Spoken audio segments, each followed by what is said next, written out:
And a pleasant good afternoon to everyone out there in Irish Breakdown land. It is Friday, which means it's Mailbag Friday, Brian, and I am so fired up, probably more fired up than I should be for a guy who woke up when I woke up to do the morning show at the local radio station. But man, I am a lot more awake now than I was then, and I am ready to rock and roll. Brian, how are you doing this Friday? I'm doing great, man. We're 20 seconds into the show, 50 seconds in the show. We've already got a super chat, but I'm doing good, man. We made it through the week. Got the Mailbag Friday, and gonna have some fun today. So it's been a good day. We had our first. It was kind of funny. We had one of our regulars here in the chat bought our first onesie. We sold a Gap Closers onesie today, so I was fired up about that. So people asked for it, put it in there, and then nobody bought it until today. So very excited about that, and ready to rock and roll with you here. If I still had onesie-enabled children, I would have bought one. I know, right? If you put that in Liam right now, I'd be like, that's not right. It might fit over his thigh. That's not right. But do you have them with ones that would fit a 14-year-old? Because I think that would be fun. No? Yeah, I'm going to have a conversation with you about what I'm going to do with your 14-year-old after this conversation. Because my lawn's already a mess.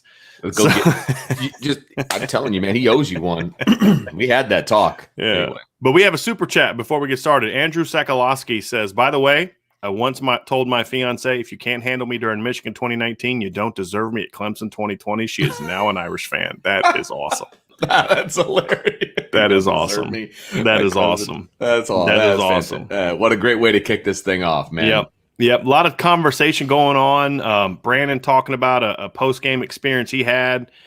Met Zibikowski, Jeff Samardzija, Harrison Smith, Armando. I mean, some really good stuff going on. Really good stuff going on. And but hey, Vince. Yes. Go ahead, buddy. Oh, I was just going to say the last part of his little story about going everywhere in the press box, up, down, left, right. They don't allow that anymore. Now that they got the new press box, let me tell you, you are cemented into your spot.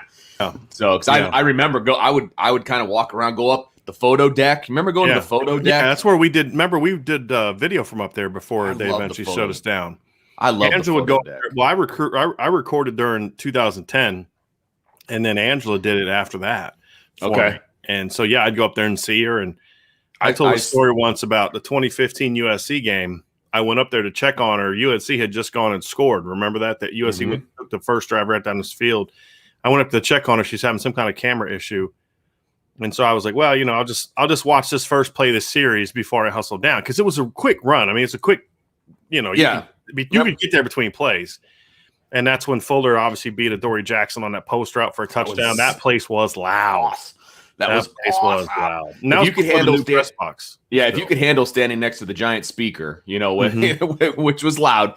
But that I'll never forget that play because the whole week leading up to it, it was Adoree Jackson's going to shut down Will Fuller and blah blah blah, and it was like whoop whoop. I'm like, yeah that's right. No, that was great. It was. I mean, he did a good job during pregame warmups. His technique was really good. It looked like he could. But then once the game started, he couldn't cover Will Fuller. That was awesome. And my one photo deck story is back when Nate Montana was on the team. I went up to the photo deck, ended up standing next to Joe Montana the entire game. I had one of those instances too. Yeah. But I mean, not that we had like a conversation, but we were talking back and forth. A little strange. It was very obvious that Joe Montana didn't want me to speak to him, so I did. Correct. I was up there working anyway, so I was like, whatever. Right. But I was like, the only thing I said to them is like, could you all back up a little bit? Because they kept getting closer and closer to me, and I got this camera, right? And you all keep like leaning me, and I'm like, you and your family need to take a step back. I don't care who you are. I got a job to do. Yeah. They were always up there. All right, you ready to jump in here? I'm ready to roll, man. I'm ready to roll. All right, I'm going to let you say this name because what is it? I sell for 2K. Wow. Okay. Cool. That's what I'm guessing. Might have been easier than I thought. Okay, it's I sell for 2K. It says, who would you like to see next in the class? I'd like to see an offensive player, and really, I have one of three players in mind, and I don't really care which one it is. I'd like to see one of the two receivers. I'd like to see CJ Williams or Tobias Merriweather. I'd like to see Billy Schrauth. I think those are the three guys that are possibilities right now that could potentially commit this summer. And if Notre Dame can get them, look, there's a lot of negativity going on about the offensive recruiting, and rightfully so. It's justified. I mean, they're not living up even close to the standard of what the defensive staff is doing. They're losing more top players right now than they're getting. That's just reality. But there are still enough players on the board where this offensive class could end up still being really good. I mean, not just good and it's okay, but I mean really good. And you're talking about 2 possibly top 10 receivers in the country, and Tobias Merriweather and CJ Williams. If they can get them, Billy Schrouth would give them, in my opinion, a 3rd top 200 offensive lineman. Would it be a great offensive line class? No. Would it be a pretty good offensive line class? Yeah. One of the better tight end duos in the country, if not the top tight end duo in the country. And you got a 4-star running back in Jadarian Price and then Steve Angeli. So, and then who knows what Amorian Walker's going to do if he's going to blow up. So this offensive class still has a chance to be really good. And ultimately, at the end of the day, it's the offensive class that's going to determine whether this is a top 5 recruiting class. The defense is kind of like, okay, we did our part. What do you guys got? You know? But there's still a couple defensive players I'd like to see commit. I just don't know if any of them are going to be committing anytime soon, so that's why they're not on my list. I think the guys who could potentially go next are going to be offensive players. Gotcha. All right, I'm with you on that one. There's no reason for me to comment. I agree with you. Nolan says that strength and conditioning coach ranking that Brian posted on Twitter is hilarious and in a bad way. I'd love to hear more from Vince and Brian about that list. Did you see that? I just pulled it up, and I was kind of looking at it as you were talking.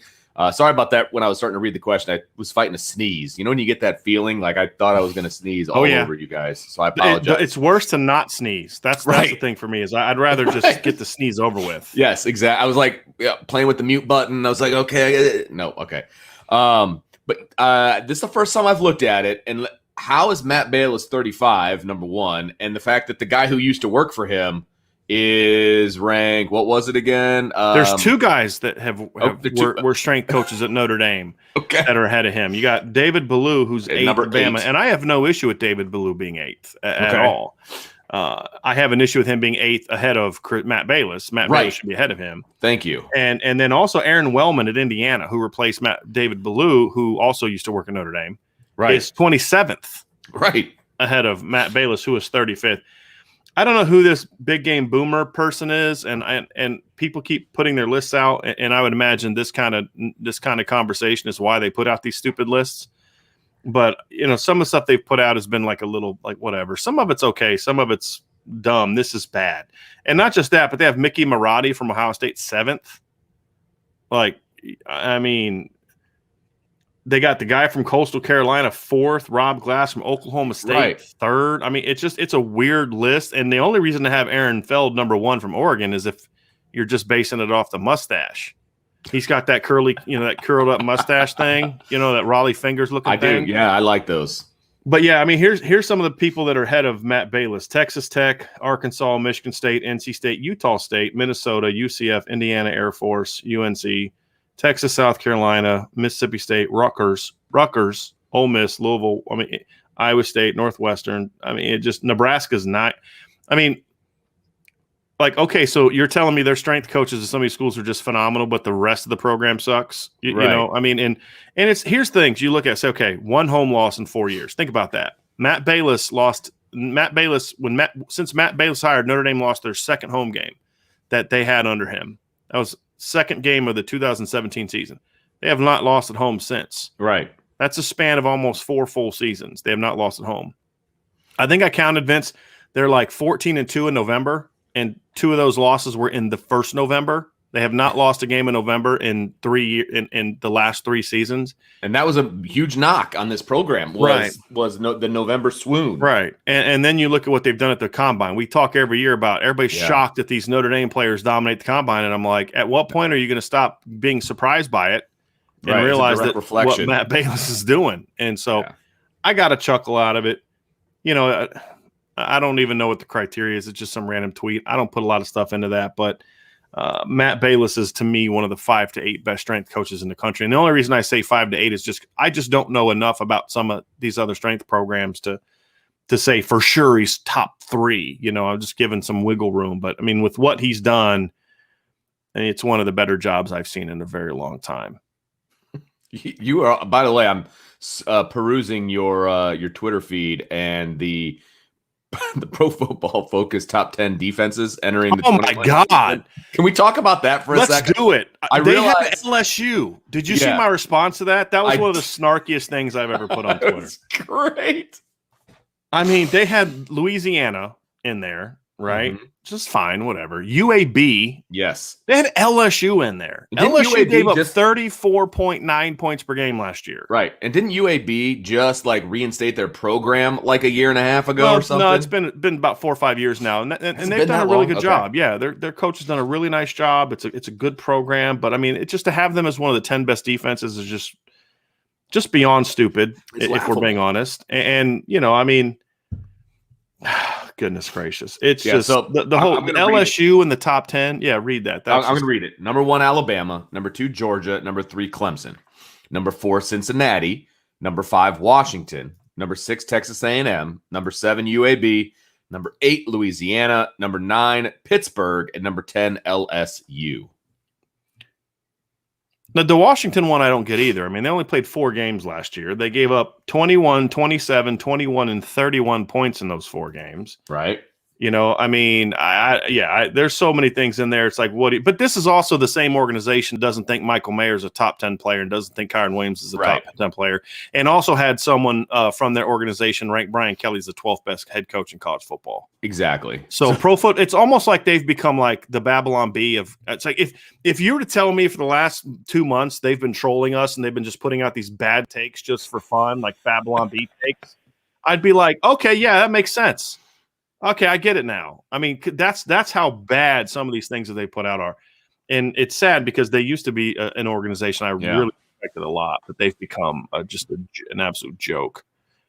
It's like they went out and hired people just by just walking out in the street and be like, "Hey, man, You can do football. play NCAA back in the day?" Yeah, I did. Come on, we're gonna hire you to do analysis. It is that bad looking at these lists. Just mind-boggling. LSU. Yeah. LSU, who gave up almost 35 points a game last year, so all of a sudden Right. we're actually going to become a top 10 defense because they got rid of Bo Pelini, and hired their backup to Marcus Freeman. Right. Yeah, exactly. All right, here we go. JoJo jumping in. Happy Friday, guys, and IB Nation. Great week with Snead and Morrison in the class. Can you anticipate our defense be a 3-3-5 or a 4-2-5? Or would we be more of a 4-3 with Coach Freeman, or depends on who we play? Yes. Exactly. You will I mean, see look, all the of the reality above. is yes, we're not going to see them line up in the same looks. I mean, the thing about Clark Lee's defense, and again, it worked. It worked. They lined up in basic looks, and it was about, last year got a little bit more complicated, and I think part of it's because they had to, because they just didn't have the players everywhere that they've had in past years. But it was, line up, know your job, go to the ball, that kind of thing. Sure. Rely on being smart veteran players. Sure. That's not who Marcus Freeman is, and I think that's why I think that change is going to be good. We're going to see 3-3-5. We're going to see 4-2-5. We're going to be 4-3, and I don't think the commitments of Jalen Snead and Benjamin Morrison have anything to do with that. It's just that's what they wanted to do. They wanted 4 linebackers, and they would have needed 4 linebackers whether they're in a 4-2-5 or whether they're going to do a 4-3 or a 3-3-5 or whatever the case may be. So I don't think that has anything to do with it. And Benjamin Morrison's going to play cover 1 in this defense, whether they're playing a 4-down, 3-down, 2-down, 5-down front. It doesn't matter. Right. We're going to see a very multiple defense. We're going to see a defense that's going to look like a 4-2-5 one week, and it's going to look like a 3-3-5 the next, depending on who they play. So we kind of, I think what we need to do is we're going to have to get to the point where we start identifying this defense based on the personnel more so than the looks. Yeah. Because the looks are going to be so varied. Like, well, what package were they in there? Okay, they were in a 3-3-5 personnel, right? Only had 3 D linemen on the field. Mm-hmm. There's going to be times they're in a 3-3-5 alignment, but Isaiah Foskey is going to be the one of the linebackers moving around, or Jordan Patel is going to be one of the guys moving around. The other 3 are going to be in a down position. It's going to look like a 3-3-5, but they're in 4-down personnel. Yep. Just be prepared for that. It's going to be a lot of fun, and we're gonna do a little bit of a chalk talk on that here soon, and we're very, very close. We're hoping this weekend we'll finalize getting that stuff. Vince and I have project to do this weekend, and hopefully by the time we're done with it, we'll be ready to start our football 101s. They could be here before you know it. Just FYI. They better be. I don't want to say too much about it because we don't want to. I want to get it done first. But yeah, absolutely, we don't want to promise what we can't deliver, as they say. Nolan commenting on the strength and conditioning says, I skew more pessimistic, if that's what you want to call it. But the one aspect of the program I feel like Notre Dame can match up with anyone, it's the strength and conditioning program. The results speak for themselves. Could not agree more.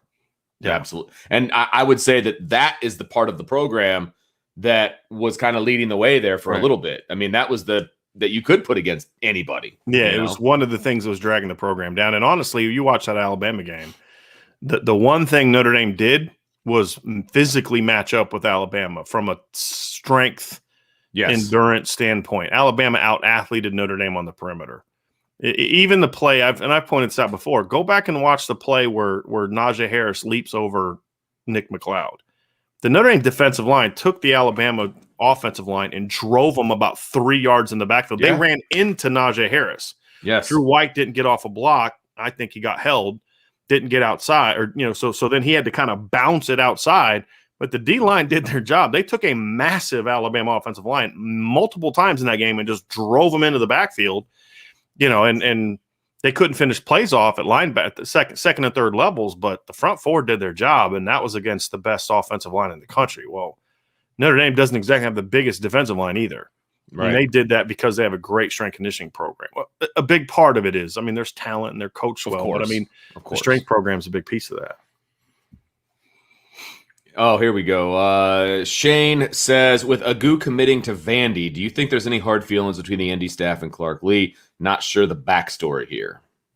I'm sure that ticked Notre Dame off a little bit. I don't know that for sure. I have no one told me we're that. Speculating. I haven't reached out to that because I feel like that would be kind of like soap opera-ish. Hey, are you upset about that? I'm sure that'll come up in conversation at some point if they're pissed off, but it would piss me off if I was Notre Dame. Like, look, man, too.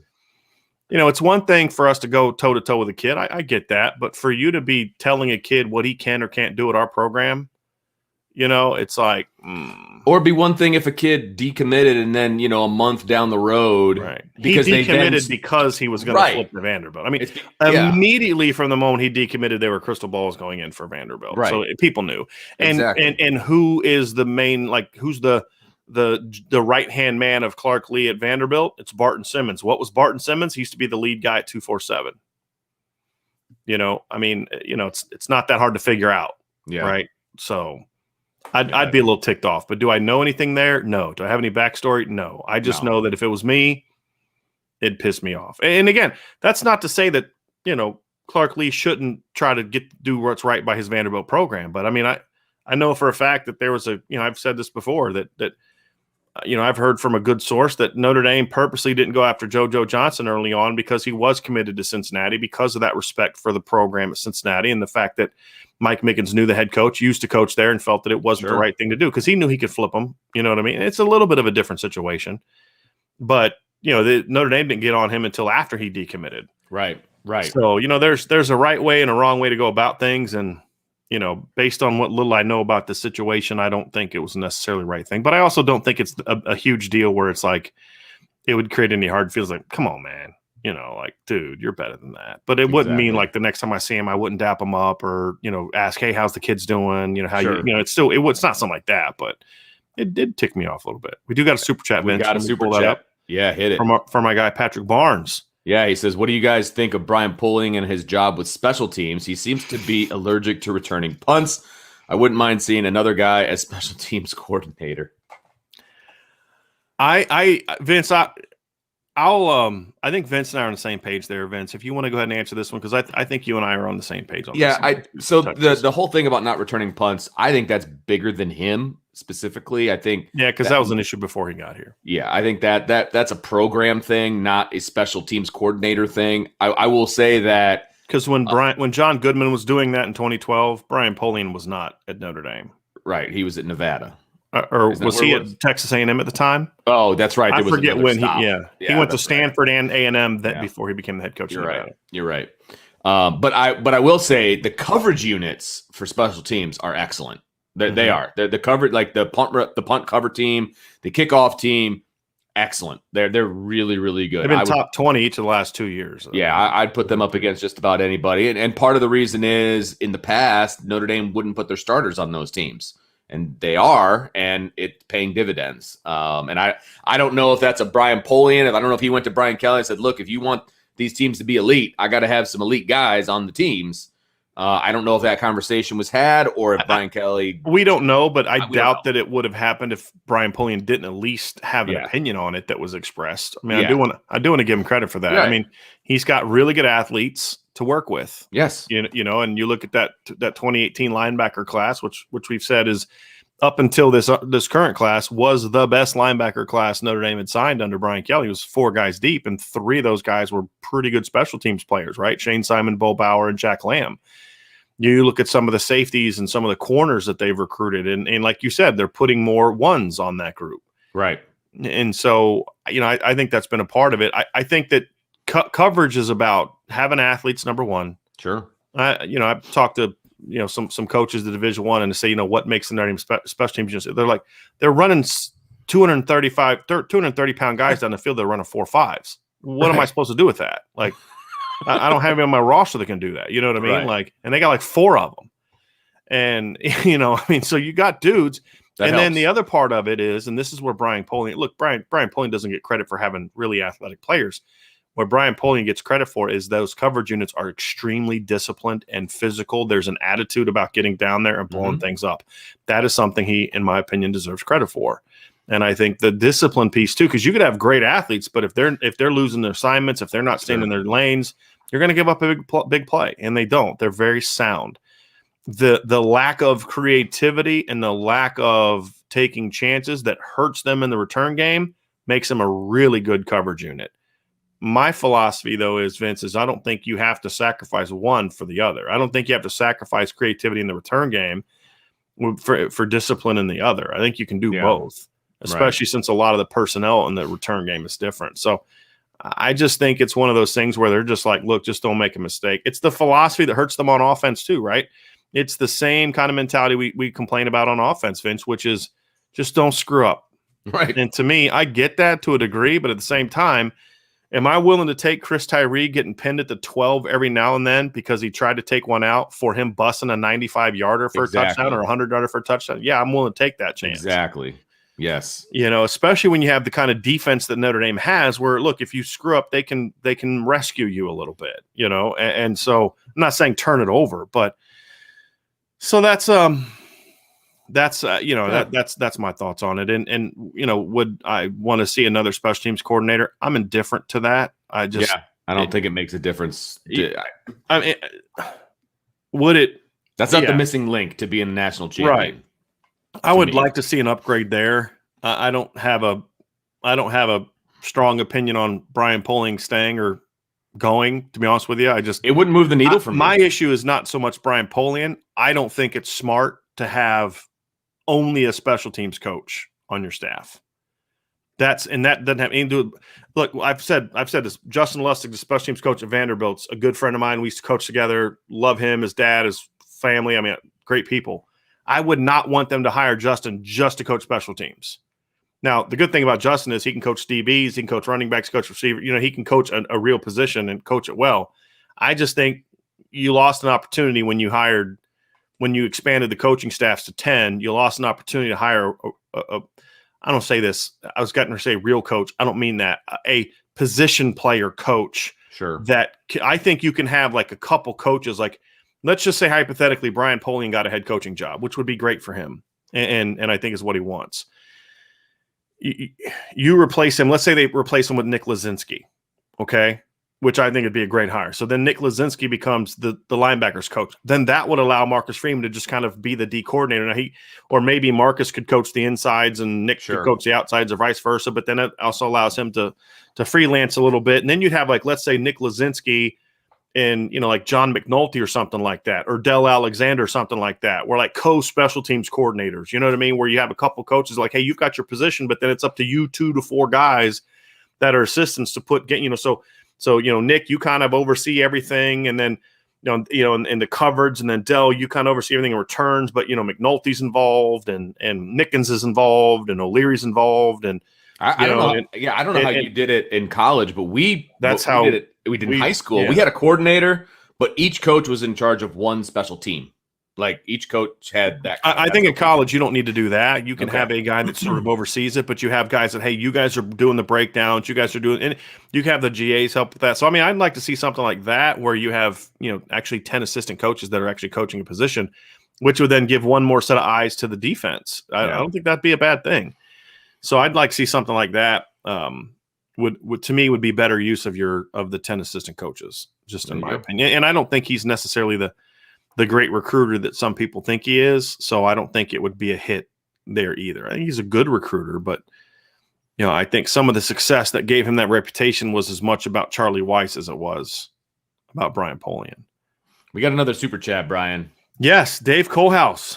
That's a big one. Thanks so much, Dave. I appreciate that very much. Thanks for all the awesome content. I appreciate the fact that you think it's awesome content. I appreciate that very much. And of course, I appreciate the super chat. Awesome. Absolutely. Andrew Sakolowski says, first-time commenter, long-time fan. I'm getting married at 5:00 today. About to start getting ready. That is awesome. Assured, I will be listening to that is awesome. live while I do.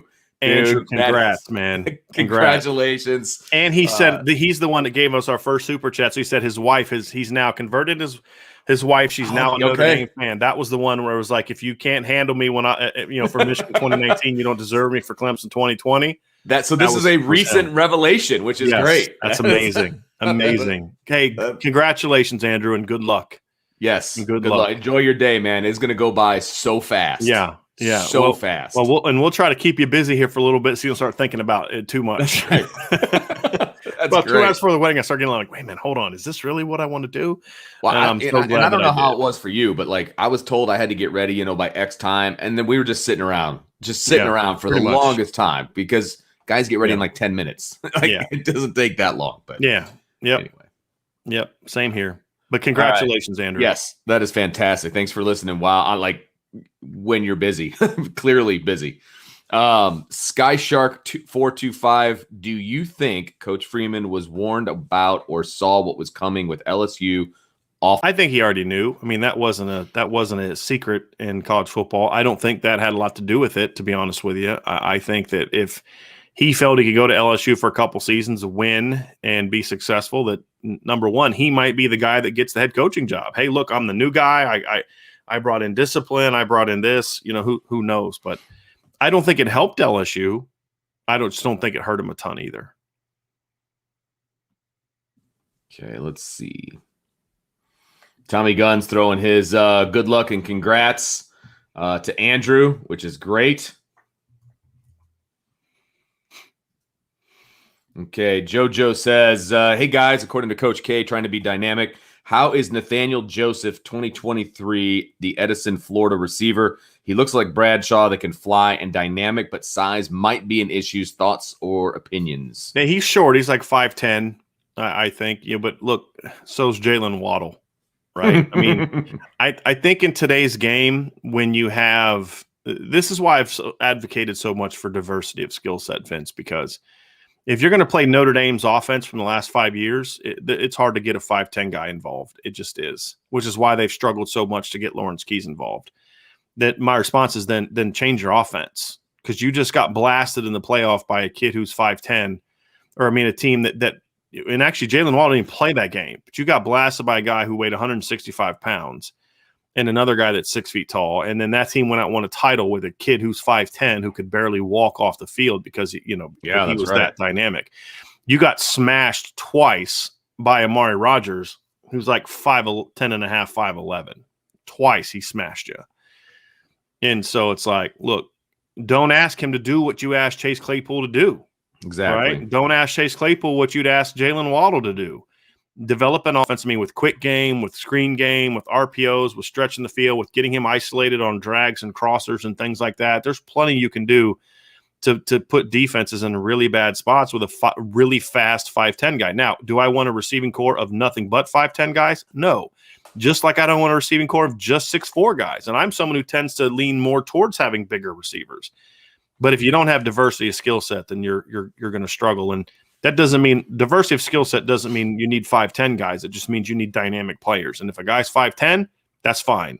If he's a dynamic athlete and he can run routes and he can catch the ball and he can be a legitimate playmaker, I don't care what size he is. Now, if all things being equal, would I take a guy that's 3-4 inches taller? Yeah, of course. But you often don't find 6'2" guys that run like some of these 5'10" kids. Right. JoJo's got another one. He says, I know Coach D really likes A.J. Harris. I know it's too early to say, but how does he compare to Stingley Jr., a cornerback from LSU? I don't really look at it like that, JoJo. I don't love making comps. I make them on here from time to time.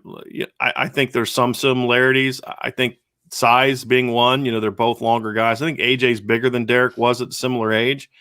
I think Derek was a little bit more explosive athletically than AJ was. Both have very good cover skills. I mean, so there's some similarities, but AJ's a special kid. I mean, he's 6'2". He scored 10 touchdowns as a sophomore in high school, Vince, on defense and special teams. Not offense, defense, and special teams. Defense and special teams. Gotcha. He's a special. He's like, as I've said, he's the best corner in the country, regardless of class. Gotcha.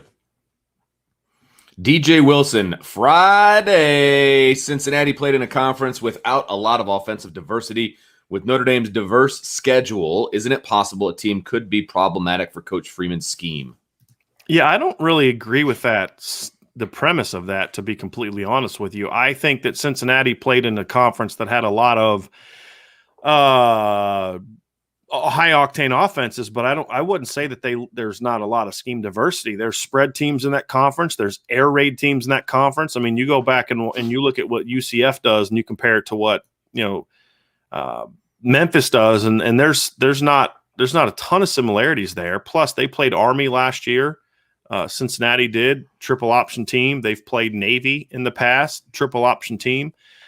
East Carolina's offense is a little bit different than those others. So I wouldn't agree, and I think Tulsa runs sort of a hybrid of what they used to do at Baylor. Philip Montgomery used to be Art Brow's coordinator, but they were a little bit more ball control last year than they've been. So I wouldn't say that there's a lack of diversity in that schedule, to be completely honest with you. To your point, however, I always think there's a certain type of offense that can give people problems. I mean, you can go through the history of NFL, college football. It's like Mike Shanahan just gave Bill Belichick. I mean, you look how great Bill Belichick was. Mike Shanahan used to eat him up. I mean, just for whatever reason, Bill Belichick couldn't figure Mike Shanahan out. That's always going to happen from time to time. I don't think it's more really a scheme issue. But again, that's also partly why Coach Freeman is going to be much more versatile. Look, we talk about the diversity he's going to do. That's not necessarily what he did all the time at Cincinnati. They were predominantly a 3-3-5 team. They would show, but then they come out against Georgia and they go 4-3. And then 4-2-5. And then there was a little bit. I mean, that was the game where we saw a little bit more diversity to try to match up with Georgia's different personnel. When Georgia went 2 tight ends, Cincinnati immediately subbed in 4-3 personnel. I mean, so he showed that we can match that in games. So I don't think it's necessarily a scheme. I don't think there's an offense or offense that necessarily in nature would give him schemes. I think sometimes, and it's going to happen, there's going to be an offensive coach that just has his number. It's going to happen. Sure. Like Hugh Freeze did to Nick Saban. I mean, beat him twice, and then there was another year that I think they had a big lead and blew a lead. It just happened. Does anyone want to think that Hugh Freeze is a better coach than Nick Saban? No, it's just sometimes you just kind of get that. And so I wouldn't say that there's a scheme a team that could be problematic in and of itself because of a certain scheme. I think it'd be more about, hey, they have really good playmakers in an areas where we don't necessarily have great playmakers. That could be problematic, but that's true for anybody.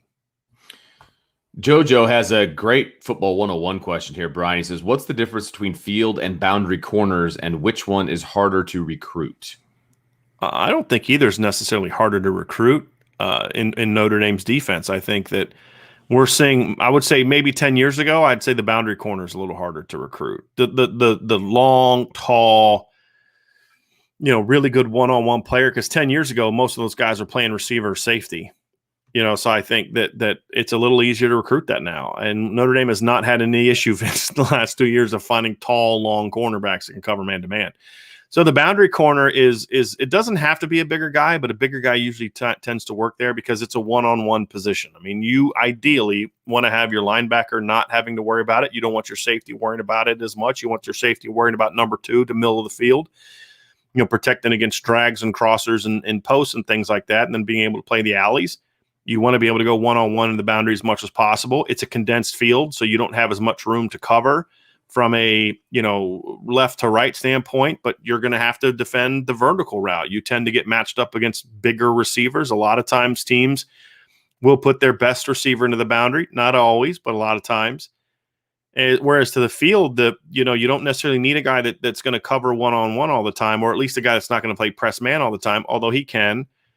To the field, you have to play with a little bit more range. There's more ground to cover. You have to be a little better against coming up and playing the screen game, whereas in the boundary, you got to be more of a run defender, coming up quick to be a run defender because you're going to see more perimeter screens.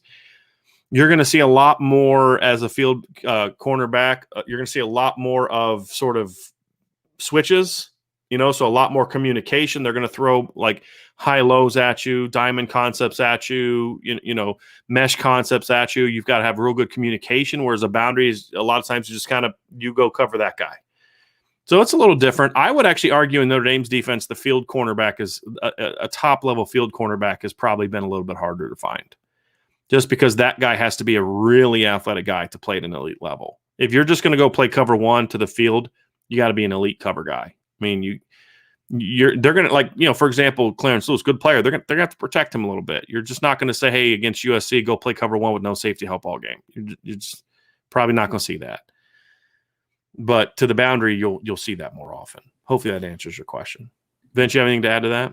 No, I thought that was great. And like I said, I think from an alignment standpoint, that might be fun to do from like a football 101 or whatever.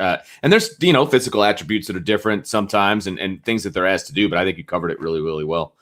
BRB KRK R1. Kelly's fatal flaw has been hiring friends rather than best available. And then he follows it up with, Kelly is finally willing to do what is necessary to win and not reflex to hiring his buddies. I mean, technically that's true. That's just not how I would have said it. I think Brian Kelly, like a lot of coaches, wants to be surrounded by people he can trust. And if I've coached with a guy before, I've known a guy for X amount of years, I'm going to trust him. It's going to work. And for all the talk about some of his buddies that have failed, Brian Van Gorder being the number one, I'm not in love with the Jeff Quinn hire. Some of his buddies were great hires. Mike Denbrock was a great hire. Mike Denbrock recruited well and Mike Denbrock oversaw the most explosive offense in Notre Dame history in 2015. Did a great job, recruited at a very good level. Chuck Martin. Chuck Martin did a great job as a defensive coach and an offensive coordinator. And he tried to get Chuck Martin from the time that he got here until he finally came over. I remember that being a thing, like, oh, you're going to get Chuck Martin, or you're going to get, and he stayed for a little while longer until he came over. Yeah. And then Mike Elston was another one, right? Friend of his. Mike Mickens was one of his players at Cincinnati. That's right. So he played. Yeah. So that's another connection. That's been a great hire. A great hire. So I get what people are saying. And again, I think at times Coach Kelly has made the mistake of, I think he's too loyal to some of his assistants, whether that's loyalty or he just kind of on offense, especially likes having people that are just going to do what he tells them to do. I think that's a concern that I have. But at the same time, he's also some of those guys have been really good hires. I would like to say, I think his biggest flaw has been being too late to recognize when he has made a mistake. Yeah, I think that's the bigger issue. I don't think it's hiring your friends because, Bob Diaco had been with him for several years. Diaco was with him at Central Michigan. Diaco was with him at Cincinnati. And Bob Diaco remember how bad Notre Dame was on defense Charlie's last 3 years? In Bob Diaco's first 3 seasons, immediately Notre Dame was a top 25 defense every year. Mm-hmm. Every year. And then, of course, had a top 5 defense in 2012. That was a great hire. He was needed at that time. They needed structure. They needed discipline. They needed toughness. And it was the right guy at the right time. And then Brian Kelly made the proper decision to go to a more athletic defense. He just hired the wrong guy to do it. And if it was all about hiring his buddies, then he wouldn't have hired Mike Elston or Marcus Freeman. He would have probably promoted Mike Elston defensive coordinator.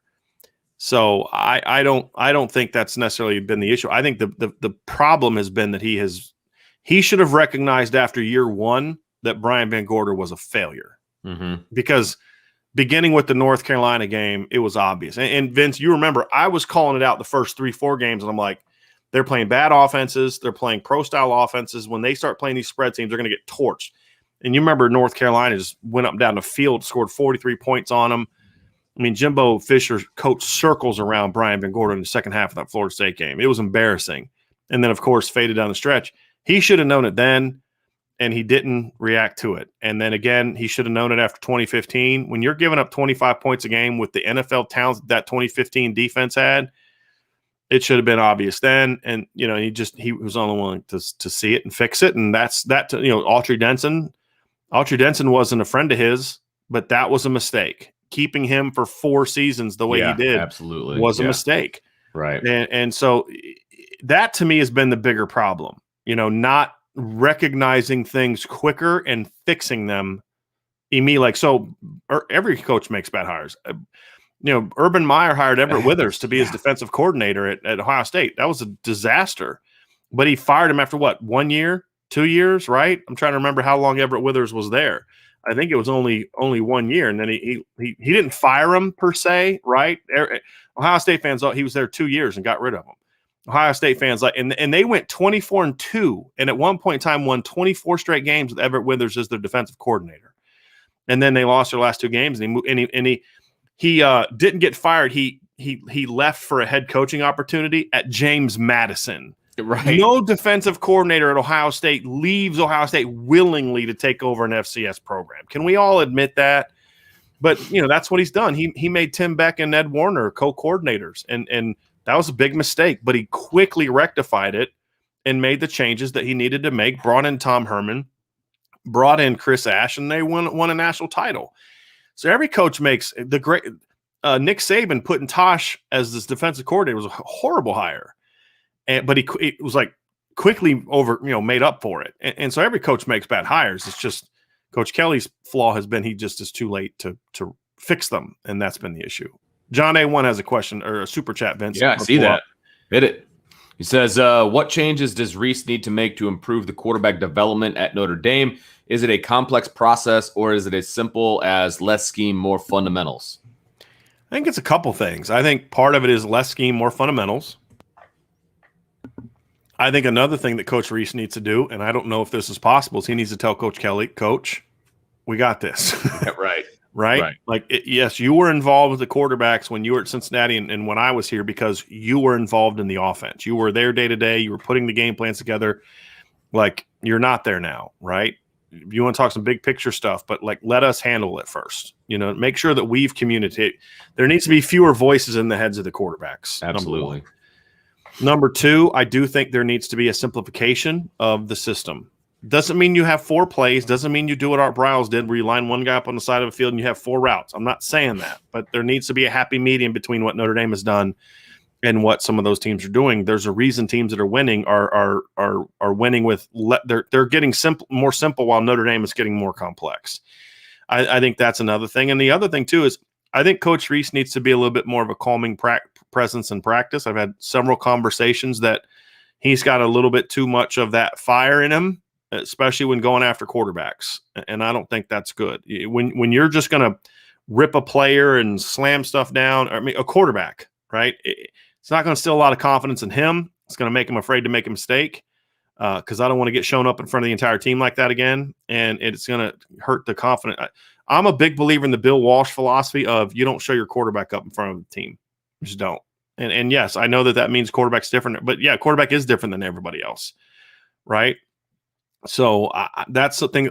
So again, that's part of just being young and being fiery and being intense and passionate. It's not a fault. It's just I think that was also an issue that Chip Long had.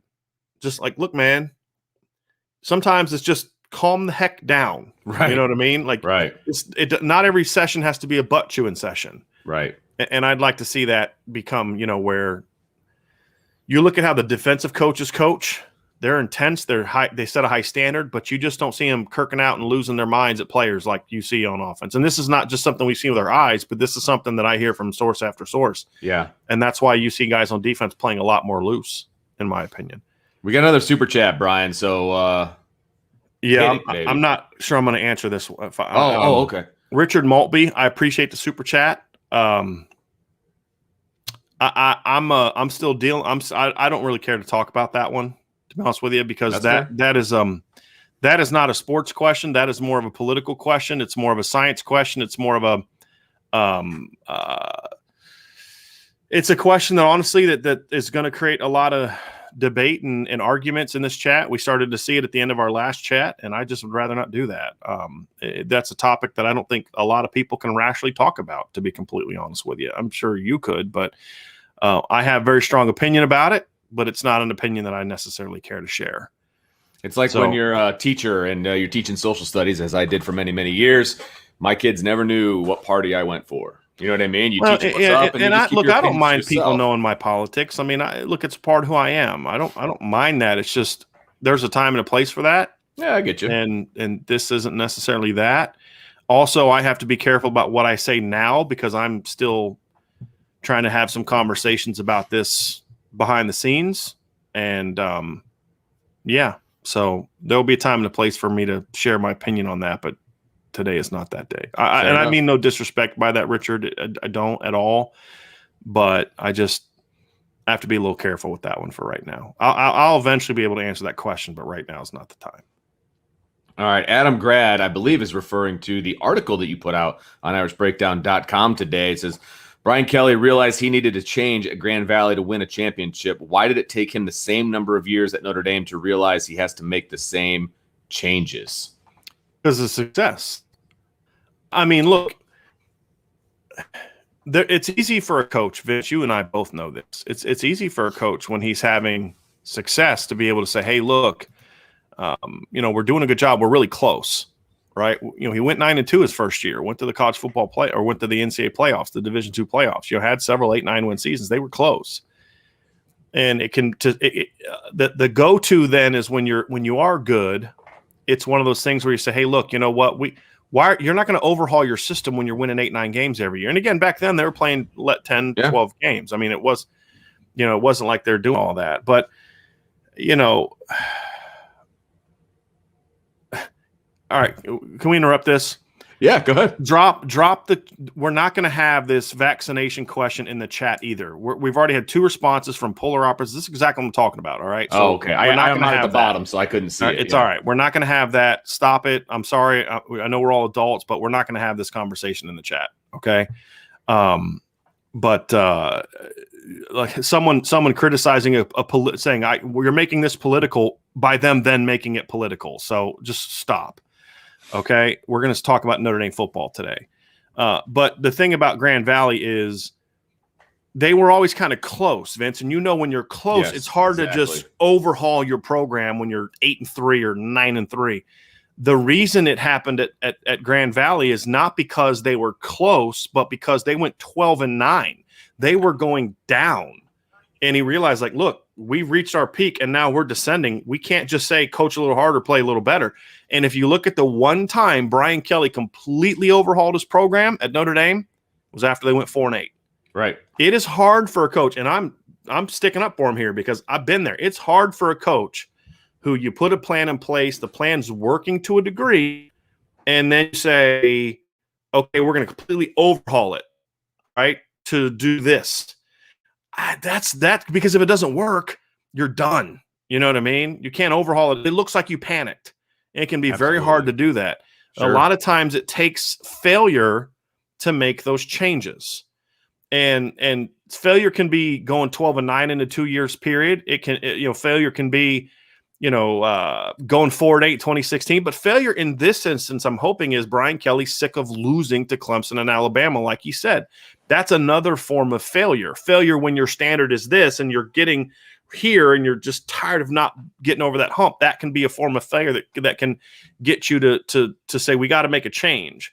And so my hope is that by doing that, by losing those games late in the year, Brian Kelly says, you know what? I'm sick of losing these games.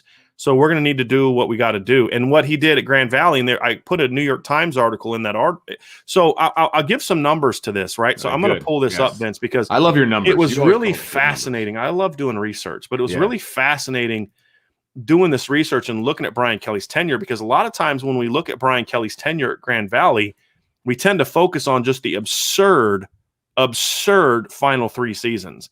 But I'm going to share some numbers from Brian Kelly's first 10 years at Grand Valley. It really was fascinating, Vince, to see some of these. So here it is. Can you take that question down for me, Vince? So we absolutely. It's okay. Sorry about that. No, you're good. There you go. So I'm going to show this. So if you look at it here, Brian Kelly took over in 1991. From 1991 to 2000, they went 65-24. Respectable. Had a bunch of 2 and 3 lost seasons, but they went 0-3 in the playoffs. Right? You see that there? And they lost 2 of those 3 playoff losses were by at least 21 points. Sound familiar? Right?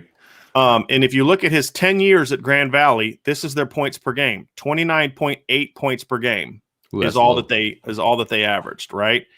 And then you go down here to some of his numbers, right? So if you look at years 1 through 10, 77 and the 65 and 65 and 20, where was it? 65 and 24 was during his first 8 years. Then they went through that 12-9 situation, which included a 5-5 year and 7-4 year.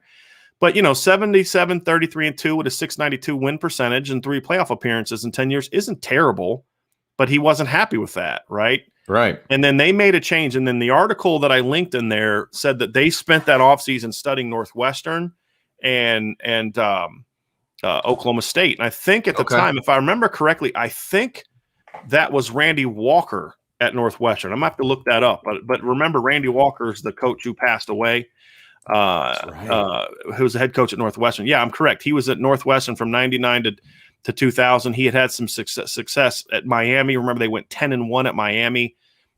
In Northwestern was really building. He had just gone 8-4. His that year in 2000, so Brian Kelly's last year of the struggle before he made the change, Northwestern went out that year and scored 35 points, 38 points in a win, 47 in a road win over Wisconsin, 37 in a road win over Michigan State, 52 in a win over Indiana, 41 in a road win over Minnesota, 54 in a win over Michigan, and 61 in a win over Illinois. So, Northwestern had gone 8 wins. Well, back then, that was an amazing tenure because Northwestern was not good. And so when you look at that success and you say, okay, Northwestern was – and that was when the spread was just kind of getting started. So then he went with Oklahoma State. I was going to say, wasn't Oklahoma State throwing it all over the place back then? I mean, they were one of the first teams to do that, weren't they? Yeah. Or am I mistaken on that? I'm trying to remember. I'm trying to think. I didn't watch a lot of Oklahoma State, but I'm just – Yeah, I think that was – so Mike Gundy – that was right before the Mike Gundy tenure at Oklahoma State. And I'm trying to remember who the offensive coordinator was in 2000. I'm actually trying to pull that up now. That was a little bit before the Mike Gundy tenure, but it was last year of Bob Simmons. So, and maybe he meant Oklahoma. Maybe the article got it wrong because I know Oklahoma was running a spread back then. Okay. But that was the last year of Bob Simmons tenure. So I don't know if Oklahoma State was the team or not, but that was right before Mike Gundy. But maybe it was Mike Gundy had gotten hired and he went and spent some time with Mike Gundy because Mike Gundy, obviously was taken over there. So, so anyway, he goes there, he has success. And he makes those changes and they went to a spread offense. And you look at the changes, Vince, and the numbers are right there. It's absolutely insane, right? I mean, it's just absolutely nuts what they did.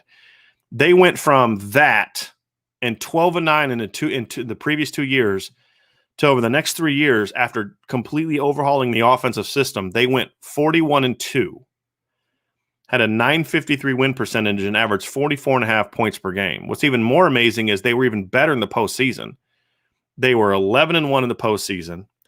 They had which is just insane, a 49.8 points per game in the postseason, which is also insane. And their only loss was in the national championship game in 2001, and they lost by a touchdown to North Dakota. They didn't have their quarterback. Their quarterback got hurt in like the first round.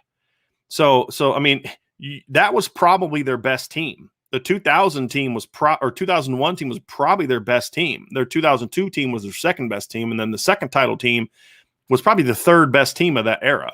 And those numbers are just absolutely absurd. To have that kind of change, Vince, in such a short period of time was really just, you just don't see that kind of overhaul. But it was because he got sick of losing.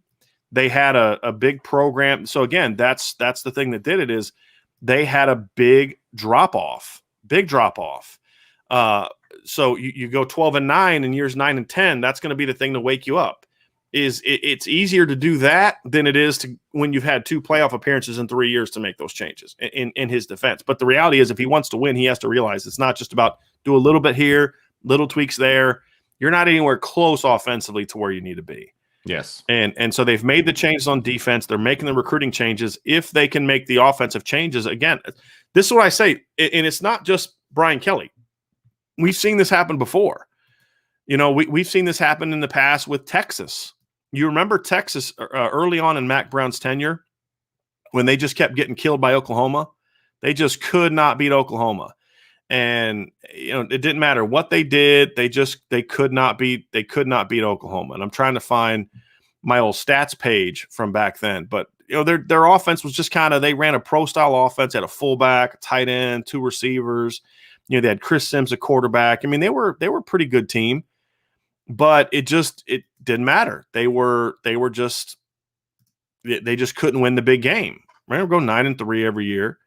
And so what they did is they said, we got to change. It was like year 7, I think, is when 6 or 7 when they made the change. So I mean, it was deep in, but same coordinator, Greg Davis was still the coordinator. They went from that pro style offense to they went to the spread. And then, obviously it was building around Vince Young. Well, in year 1, they went and won the Rose Bowl, beat Michigan in the Rose Bowl.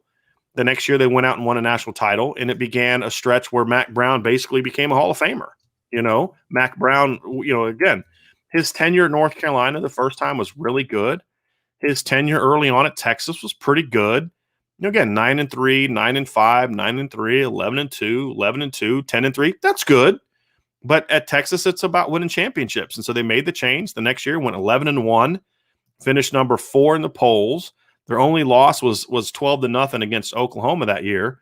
And then the next year they go out and go undefeated and have one of the greatest teams in a very, very long time with an offense that was just absurd. This is the number of points they scored that year: 60, 51, 51, 45, 42, 52, 47, 62, 66, 40, 70. And then they scored 41 against USC in the title game. Oh, by the way, that 70 that they scored was in the Big 12 title game. So not against, it wasn't against Eastern, like Louisiana Southern, Lafayette. It was against Colorado in the Big 12 title game. Phew. So it just was one of those things where now again, they had a great trigger man, right? That's a big part of it. And then the next 2 years after he left, they went 10-3, 10-3, 12-1, 13-1. And I have contended, and I will contend that I was going to say Colt McCoy. If Colt McCoy, I was going to call him Cade. I get him and Cade McNown. Colt McCoy and Cade McNown. I get those two guys, their names confused. Similar. But if you go look at Colt McCoy, they were winning 6-0 when he got hurt. They were moving the ball on Alabama. They had two field goal drives. They were moving the ball on Alabama. And I still believe if he doesn't get hurt, I think they beat Alabama that year and win a second title. But it was all because he said, this isn't good enough. I want to win a title, and you got to make that move. And so we've seen it done. We've seen Brian Kelly do it. And that's one of the reasons I have optimism in the fact that Brian Kelly did do it later. We could argue all day about why he did or didn't do it. I just hope he does it. I don't really care how long it took. And honestly, I kind of think now's even a better time to do it because so many other parts of the program are healthier now. If he'd have tried this back in 2004, would you have had the facilities to really recruit at the elite level? Like some of the things that were genuine issues on the recruiting trail aren't there anymore. Facilities were way behind, things like that. And that's all gone now. And so I see it as a situation where it's really the perfect time because there's no academic restrictions like people say. The facilities are as good as just about anybody in the country. You've had proven success. You're close. Now all of a sudden you make that big schematic change over the next 2-3 years. You've got all this talent and teams are trying to figure you out. So sometimes the timing of it can be an ideal situation. And the article also made clear that change also happened when you had a recruiting class come in with Kurt Ains, with David Kirkus, with some all-time great players. That's part of it too. Absolutely. If Kurt Ains isn't your quarterback, you're not scoring 58 points a game in the regular season. The year that they lost the national title, Vince, again, Kurt Ains got hurt in the first round of the playoffs. They were averaging 58 points a game before he got hurt. Man. People would know what to do with themselves. 5 straight games with over 60 points. Jeez. And I mean, that's absurd success. And, and it was quick. It was like that. And so it can happen quick. Look at LSU. LSU's offensive numbers in 2018 were worse than what Notre Dame's offensive numbers were last year. Fewer points, fewer yards per play. And then in 1 year with the same players, they went from that to one of the greatest offenses in the history of college football. Same guys. They made one change from a coaching standpoint, and it was a philosophical change, and all of a sudden they won a title. So and again, Notre Dame doesn't have Joe Burrow. They don't have Jamar Chase, but they also don't need to score 50 points a game. Right. With this defense, if you're scoring 40 a game, you're going to be hard to beat. Because here's the deal. Based on their 2 playoff games so far, if Notre Dame scores 40, they got a shot to win both of them. Mm-hmm. One of them, they probably win by double figures because I don't think Clemson scores 30 points on Notre Dame. If Notre Dame's offense had matched Clemson score for score, they'd have won by at least 10 points once Julian Love came back because Clemson could not move the ball on Notre Dame. And remember, their first score of that game was a field goal off of an Ian Book fumble that gave them the ball in Notre Dame territory, and all they could get out of it was a field goal. So when Notre Dame brought Julian Love back in, it was basically 23-3 at that point in time. Yeah, exactly. It was too late. They had that one long touchdown run by Etienne. That's because Notre Dame was trying to load the box and come up with a stop. They're trying to do something because they were trying to get the ball back. Exactly. They wouldn't have had been in that position if the offense had matched them point for point. The defense would have kept dominating, and I think Notre Dame would have won that game convincingly if the offense had stepped up. And this year, I still think Alabama probably would have won if the Notre Dame offense was doing everything that I think they needed to do because Alabama, I think, just had better players this year. I just think they did. But I think it would have been a far more competitive game. And then maybe in the fourth quarter, you could have forced Mac Jones into a mistake or something like that. And you and I said that before the game. They're going to need a break to go their way to win this one. Sure. Right? But you have to at least be in the game when that break happens. And that was the problem is Alabama wasn't going to make a mistake. Once they went up 21-7, it was like, they're not going to make a mistake because they're not going to do anything to put them because they knew Notre Dame could not score on them. Right. That's exactly what Clemson did. So they can't score on us. So why would we do something that could potentially turn them say, well, why didn't they throw the ball downfield? They didn't need to. Once they went up 21-7, there was no need to do anything that could potentially force a turnover because you knew Notre Dame could not score on you. You just knew it. And the only way Notre Dame could score was to go on a 15-play drive, which they did that one time. But if they're going to do that, they don't have enough time in the game to get three more scores in the second half. So we got another super chat, Vince, from GS. It says, great show. Been listening to you guys since the BGI days. Nice. My question, do you guys think Xavier Watts could be used in the return game? And do you see similarities between him and Golden Tate? Okay, so could he be used? I wouldn't mind seeing him used in the return game. No, me neither. Comparing him to Golden Tate, so that's a big. So let's take away comparing him to a guy like I'm not expecting him as a sophomore to have 50+ catches for 1,000 yards. Let's just talk about skill set. I think he's very similar to Golden Tate from a skill set standpoint because he plays a little bigger than his size, because he's got great leaping ability. He's strong. He's physical, even though he's not a real big guy. Golden was built more like a running back. I mean, he just was, where Xavier's more built like a receiver or a safety. But as far as being a dynamic after the catch guy, being more quick than fast, maybe not having a great 40 time, but being a dynamic player, being great with the ball in his hands, being strong. I mean, once Xavier gets the ball in his hands, he's a pretty strong kid. I do think there's a lot of similarity. I think this is a really good observation. Again, not saying he's going to be the dynamic player Golden Tate was, but just from a athleticism and skill set standpoint, I think there's definitely some similarities between the two. There was another super chat down there too, Brian. I don't know if you see it. I do. For Maddie K. Nice, Maddie. Thank you. Says, thanks, IB, for all the great content. Appreciate everything you guys do. How excited are you guys to see the non-early enrollees, especially Jay Thomas? I mean, with Jaden Thomas, I don't know if I'm excited to see him. I mean, I don't know.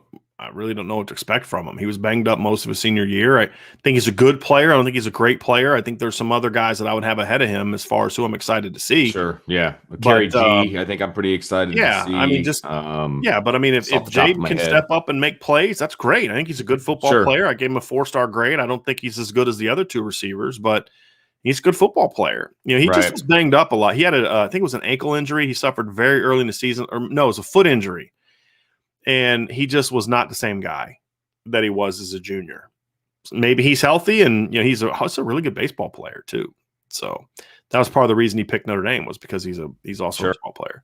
But yeah, I mean, I always look forward to seeing it, because honestly, the reason is, Maddie, is not specifically for one player, whether it's Jaden Thomas or Kerry G or Jason Onye or anybody, Audric Estime, Logan Diggs. I mean, there's a lot of guys that are just showing up. It's more about, this is our first chance to actually see this team as the entire team, because there were guys not in the spring that, Jarrett Patterson was out, Kyle Hamilton was out. You didn't have the early enrollees, but that was only like half the class. Now you get all those other guys showing up.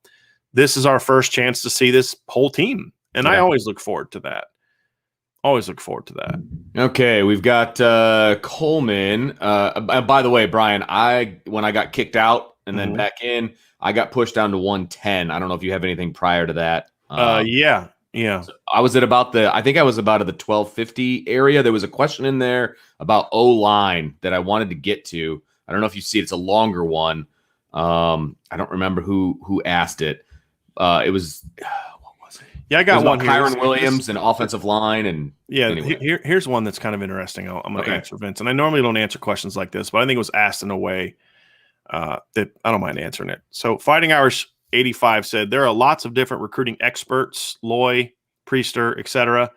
Do you all share insights or keep it for your subscribers? Who do you think has the best pulse on recruits about to pop?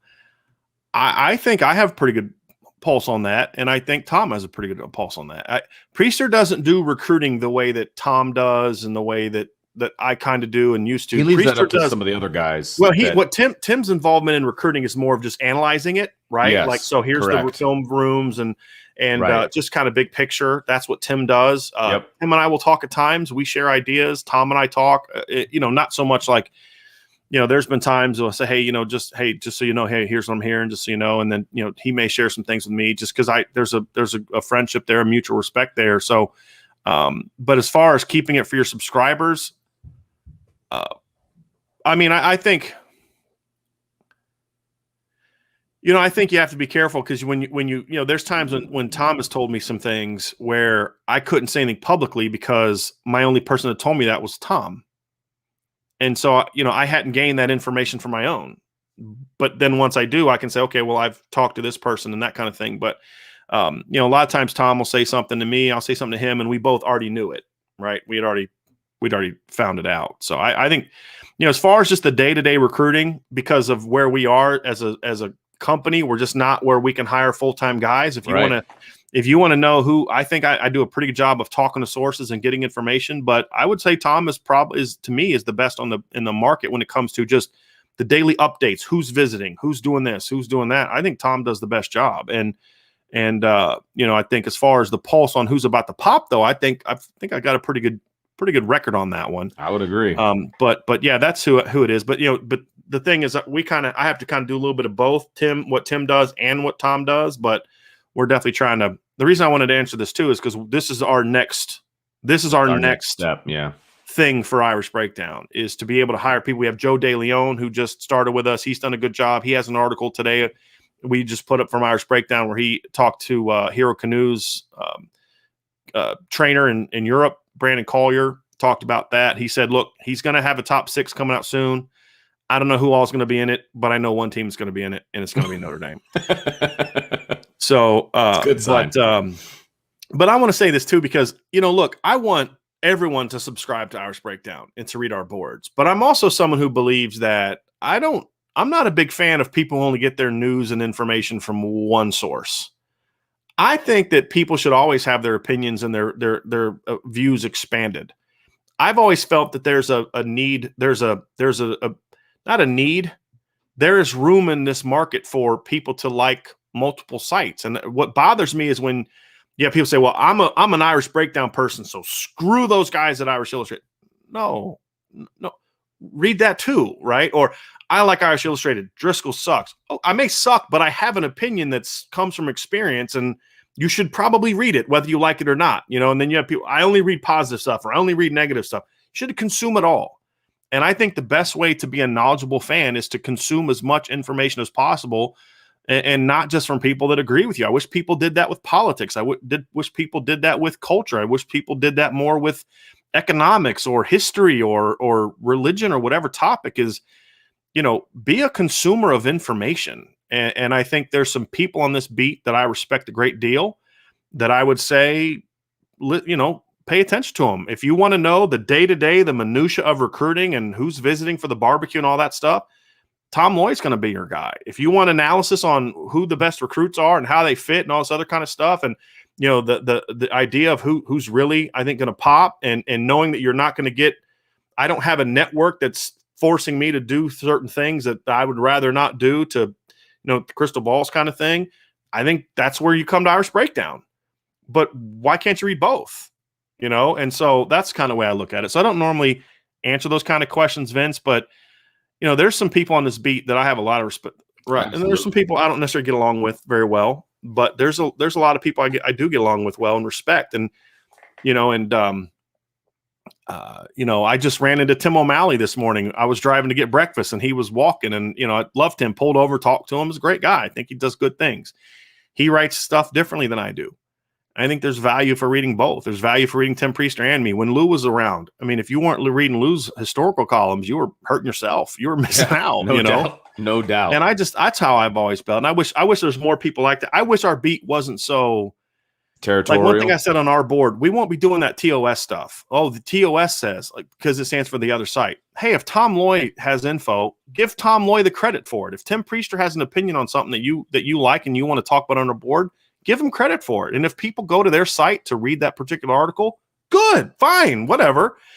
I hate how that is. I hate that, people from other sites can't come on our podcast or we can't go on their podcast. I think it's really sad.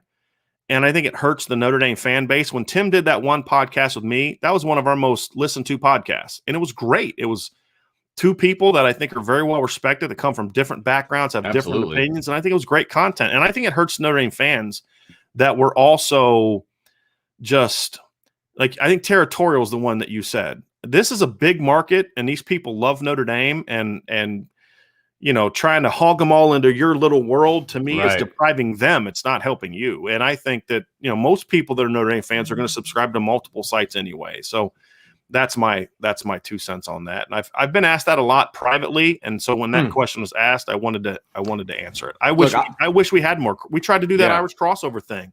Absolutely. We couldn't get anybody to come on other than the radio guys because, rivals won't let us. Well, it's because their bosses won't let. Right. Like we were going to have Lou on and Stu Coleman wouldn't let him come on. Yeah, exactly. Tim came on and then it was kind of like, well, we can't do that anymore. You know what I mean? Right. But I would love to do that. And that's not, I'm not blaming them. They have people they have to answer to. They have to answer to 24/7. We don't. I mean, we are affiliated with SI from the standpoint of there's some crossover, but SI doesn't tell me what to do or who I can or can't have on my podcast or who I can or can't write about. And that's one of the reasons I love being with SI. It's like, hey, look, man, put out good content. That's all we care about. And I'll say, just from my angle, we're kind of going down the rabbit hole here a little bit, but from my angle, I've always kind of been on the outsider that just kind of comes to certain things and does certain things. So it's not my full-time job. And I've always found that the majority of the people on the beat have been extremely helpful to me, because I'll be walking into something that I'm not 100% sure on how to handle and how to interview a guy or whatever. Yeah. People have been very, very helpful to me, and I appreciate it. I even coached with Tim when he was Tim and Lou Samoji took me under their wing when I first started coming to the team. Yeah, I was a competitor. I was a competitor of theirs. Yes, I was at Irish Sports Daily. I was a direct competitor of theirs, and they didn't care. And because it's like, hey, and to me, that's how it should be. So I've gone on podcasts before. I've told guys at little sites, hey man, you want to put your stuff on our board? Go for it. You know what I mean? Because I've always believed if I go on someone else's podcast and they like what I have to say and they're going to listen to that podcast more, they're not going to stop listening to mine. That makes no sense. Right. They're going to start listening to both of them. Exactly. And I've just always felt like, the way that Lou and Tim treated me, it's kind of how I've always wanted to be. Like, hey, if I can help someone along, I think it's also how insecure of me would it be that I'm like, I gotta keep you down, right? So that way you don't steal my shine. Look, man, I have enough confidence in my ability and the fans we have that if you don't like what I have to say and you're going to go read someone else, okay, whether I help that person or not, it's not going to matter. But if you like what I have to say and someone else, you like what somebody else is say, you're going to end up reading both of them. Yeah, exactly. And I wish our beat was more like that. I wish our beat was more cooperative because I think that would be better for fans, to be completely honest with you. And I do know that there's a lot of people on the beat that would prefer to be that way. But again, it's not always their choice. Exactly. Yeah, there's a lot of guys that I appreciate and I enjoy. I look forward to talking to them, right? Just having like conversations. I used to love talking to Lou. I love talking ball with Tim. And we don't agree on a lot of things, which is partly of what makes it fun to talk about, Yeah. I have some of the most strange Q&A, like Tim O'Malley and I will just hit each other with like, okay, here's a question for you. Who this, or it's just like, there's a Sean Stiers I love talking ball with, who a WSBT. And, again, there's some people I don't care for. I know there's people that don't care for me. I don't care. I don't care. That's great. But it is what it is. Were you able to find that question, by the way, about Kyron Williams and the offensive line? Did you see that one up there? Haven't gotten down to that one yet. Okay. Here's another one, though, from Notre Dame 2164. He asks, Brian, when you're talking about recruits and say the number one guy on my board, what do you mean by my board? Is it the board just the Notre Dame guys actively recruiting? Does it include everyone at that position in the country? When I say number one guy on my board, it's only referring to guys Notre Dame is recruiting. Right. It's not national because I can't watch everybody. Now I may say sometimes where, hey, I've watched enough to say, hey, this guy is so we're going to be releasing our top 10 receivers at SI today. We did 11 to 25 years. Well, it's me and John Garcia collaborate on that, and so we'll watch film. So I've watched 100 receivers in the country, and so we come up with our list. How do you find hours in the day? I know that's a loaded question, as you found out this morning. But I mean, look, it's one of those things where I can confidently say, hey, look, this guy is, still Tobias Merriweather we have as a top 10 receiver. CJ Williams, you have as top 10 receivers. So I can confidently say they're top 10 national receivers. But Tobias is the number one guy on the Notre Dame board, so my board. And I think he's number one on both. And I try to be, the reason I say my board is because I want to make sure that I'm clear that I'm giving you my opinion of who the top guy is, not trying to say that that's who necessarily Notre Dame's number one guy. Exactly. I'll try to, if I know the guy's number one on Notre Dame's board, I'll try to specifically say that's who the staff wants, that kind of thing. Cause I don't want there to be confusion. Like, well, Driscoll said he's their top target. And I want to make sure that I don't create that kind of confusion, which can be confusing when you think about, I've got my board and then you'll cover kind of what they kind of do. Grego with the I love this. Xavier Kilowatts. I like that. I like that too. I like that. I do. That's a good one. Let's see here. Let's do some more questions. I love when you start Grego says Alexander gone on errands to get a burger. Wow. Did Chris Berman join the show today? Greg also says Isaiah crazy like a Foskey. Okay. Lawrence, just give me the keys. Greg has a lot of time on his hands. This is good. So let's get back some questions. That's really good though. All righty, here let's get down to some more questions. So I'm at like 111 for when you get down to me, and I've been gotcha. I didn't see the it was something, and I'm going to paraphrase here, trying to remember what it said, but it said with an inexperienced offensive line and Kyron Williams' propensity to be a good pass blocker, how often do you think he's going to be able to get out into pass, to be out in pass routes, essentially? Gotcha. For me, it depends on what you're trying to accomplish, right? What's your route concept? Are you trying to spread the field and just get options open, go through quick reads, get the ball out?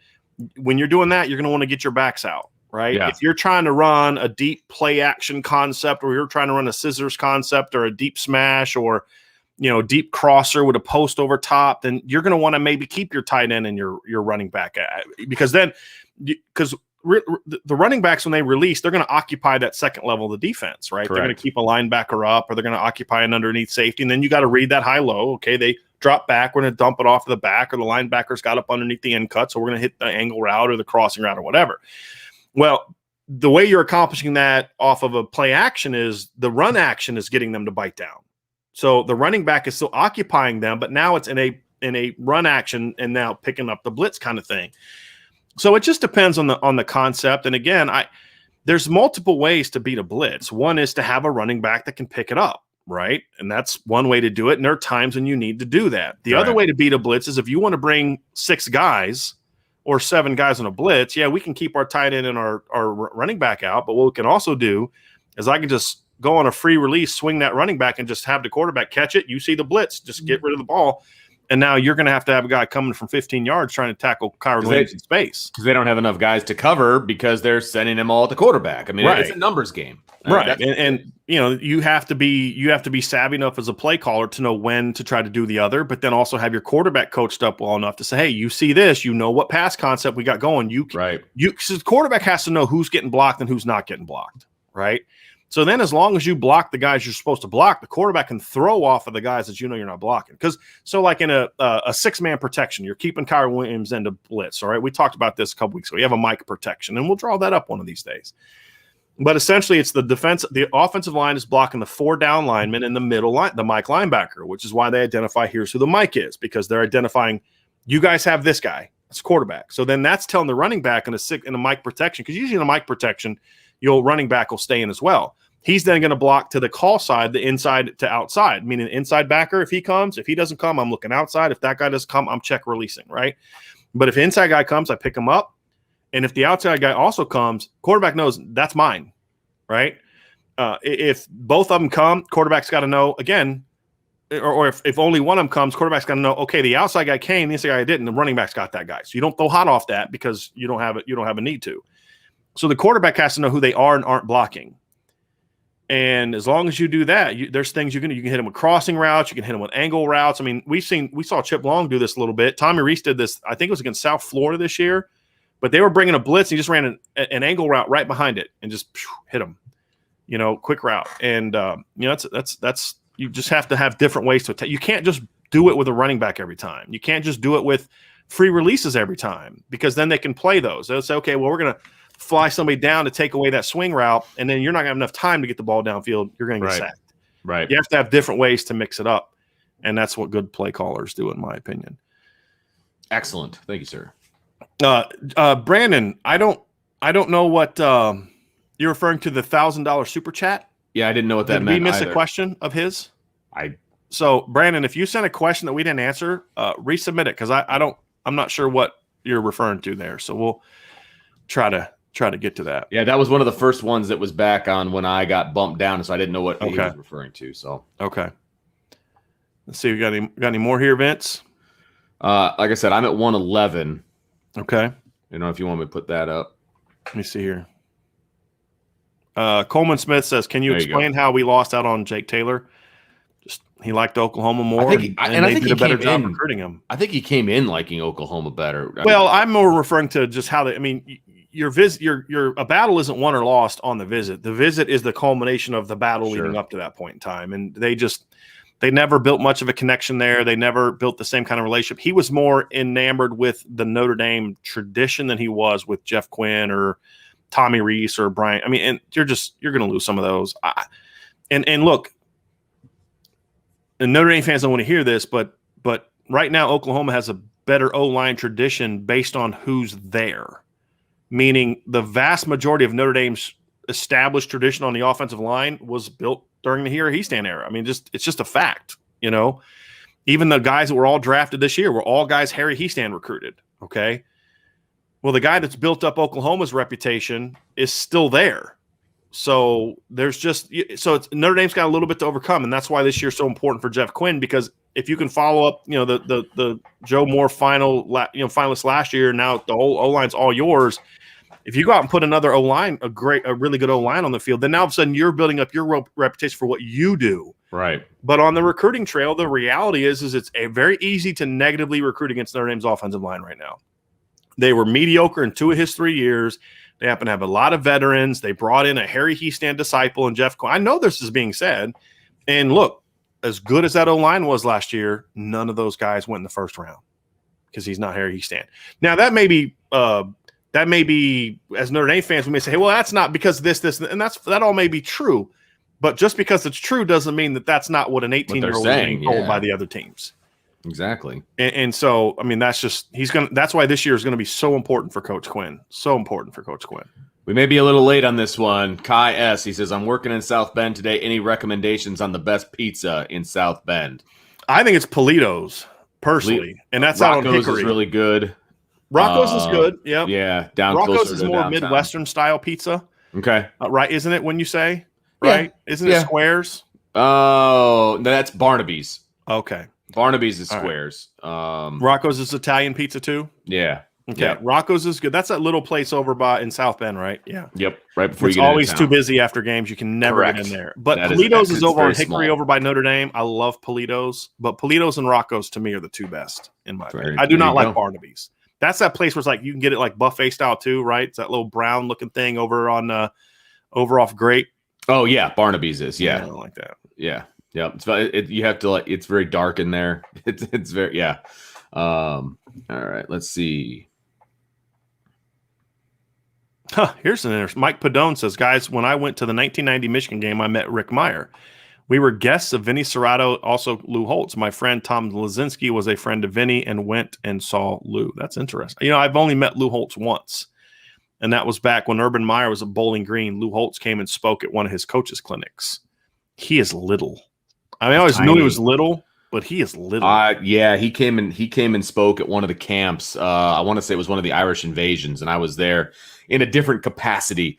And he walked in, and I was like, oh my God, it's Lou Holtz. And he was, he is a little man. But man, is he fiery still. Because that was like in the summer of 19. So the last time I was there. Let's see here. Oh, John Rich.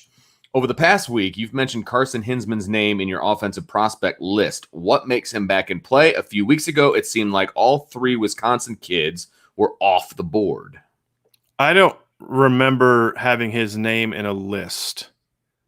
I'm not sure which article you're referring to. I have some recruiting intel at Irish Breakdown that basically says that he's not an option anymore. Billy Strouth was never off the board. Joe Bruner is off the board. He committed to Wisconsin. Carson Hensman's basically off the board, so I'm not quite sure. What you're referring to there. I really don't know what you're referring to there. We've talked about Carson Hensman being a guy I think Notre Dame should have gone, Right. and I think they could have got him, but I don't think that's the case. Searcher Green says, do you think Katron Allen will change Singleton's mind on Penn State, whether it's to Notre Dame or not? And that's a running back who is from, I think, IMG, that is either about to commit or just committed to Penn State. I don't think so, because Notre Dame also has another running back. So I don't think Nicholas Singleton is. And my understanding is Penn State, he's known that they were going to take a second back. So that's not like we got you and then just randomly, oh, by the way, we're taking another back. He knew that going in, and him picking Penn State had nothing to do with him not wanting to be in a backfield with Jadarian Price. It just, he felt, Gotcha. He and his family felt that was the best option for him. So I don't think it'll matter. Logan Hale, if we don't land Shrouth, Rice, or Wagner, do you see us expanding the offensive line board or sticking with the guys that are already committed? I think they're going to have to expand the offensive line board if they miss out on all those guys. You can't have a 3-man class. They would have 10 offensive linemen in 3 years. That's too few, in my opinion. That would be a two deep in 3 years. That's not enough. Yeah, somebody's going to get hurt. You have to get 4 this year. You have to get 4 this year. This is an interesting one. Searcher Green says, is the schedule just unlucky for Notre Dame, or is it something else? There's a 7-game streak where 6 of the 7 teams have byes before the Notre Dame game. I think it starts with Cincinnati. Look, here's my thing on that. Number one, you don't control what the other teams are doing with their schedule. There you go. That's completely out of Notre Dame's control. Number two, wasn't it obviously not last year because it was the ACC schedule. It was the year before that like 3/4 of the teams had a bye week before Notre Dame and they went undefeated. So I don't put a whole lot of stock in the bye week before Notre Dame thing. That just, it's fun to talk about, I guess, but I don't think in reality it really has anything to do with the game that is played on the field. Mm-hmm. It doesn't mean anything. I think bye weeks are a little overrated. I do. Yeah. I think sometimes they can be a detriment. When you're hot, the last thing you want to do is have a bye week. I think when bye weeks are good is when you have a lot of injuries. And ones that can heal up in that amount of time, yes. But people were saying that, wasn't there like a ton of byes before Notre Dame played this year too? And people were making a big deal out. I just think it's not it's kind of like home field advantage. You know, why is Notre Dame winning all their home games recently? I think because the program's better. Right. Than it was before. You know, Matt Bayless, and then, you know, it's not necessarily that they're playing at home. It's just that they're really good now. And I think the bye thing is overplayed. I don't think, and if anything, sometimes it can also hurt too, because some coaches tend to get, they think bye weeks are the time to put in a bunch of stuff. Right. They overuse. Yeah. Mm-hmm. That's a rookie move, man. That is not smart to do. But I've seen it many, many times. Dave, 51 days till kickoff. Go Irish. Gosh, that's right around the corner. Holy moly. Yeah, they're going to be reporting for camp in like 3.5 weeks. And I do believe I've heard they're not going anywhere for camp. It's going to be on campus. My understanding is there's some construction going on at Culver, and that's why they're not going. Well, Culver has been very closed about their restrictions and such. Okay.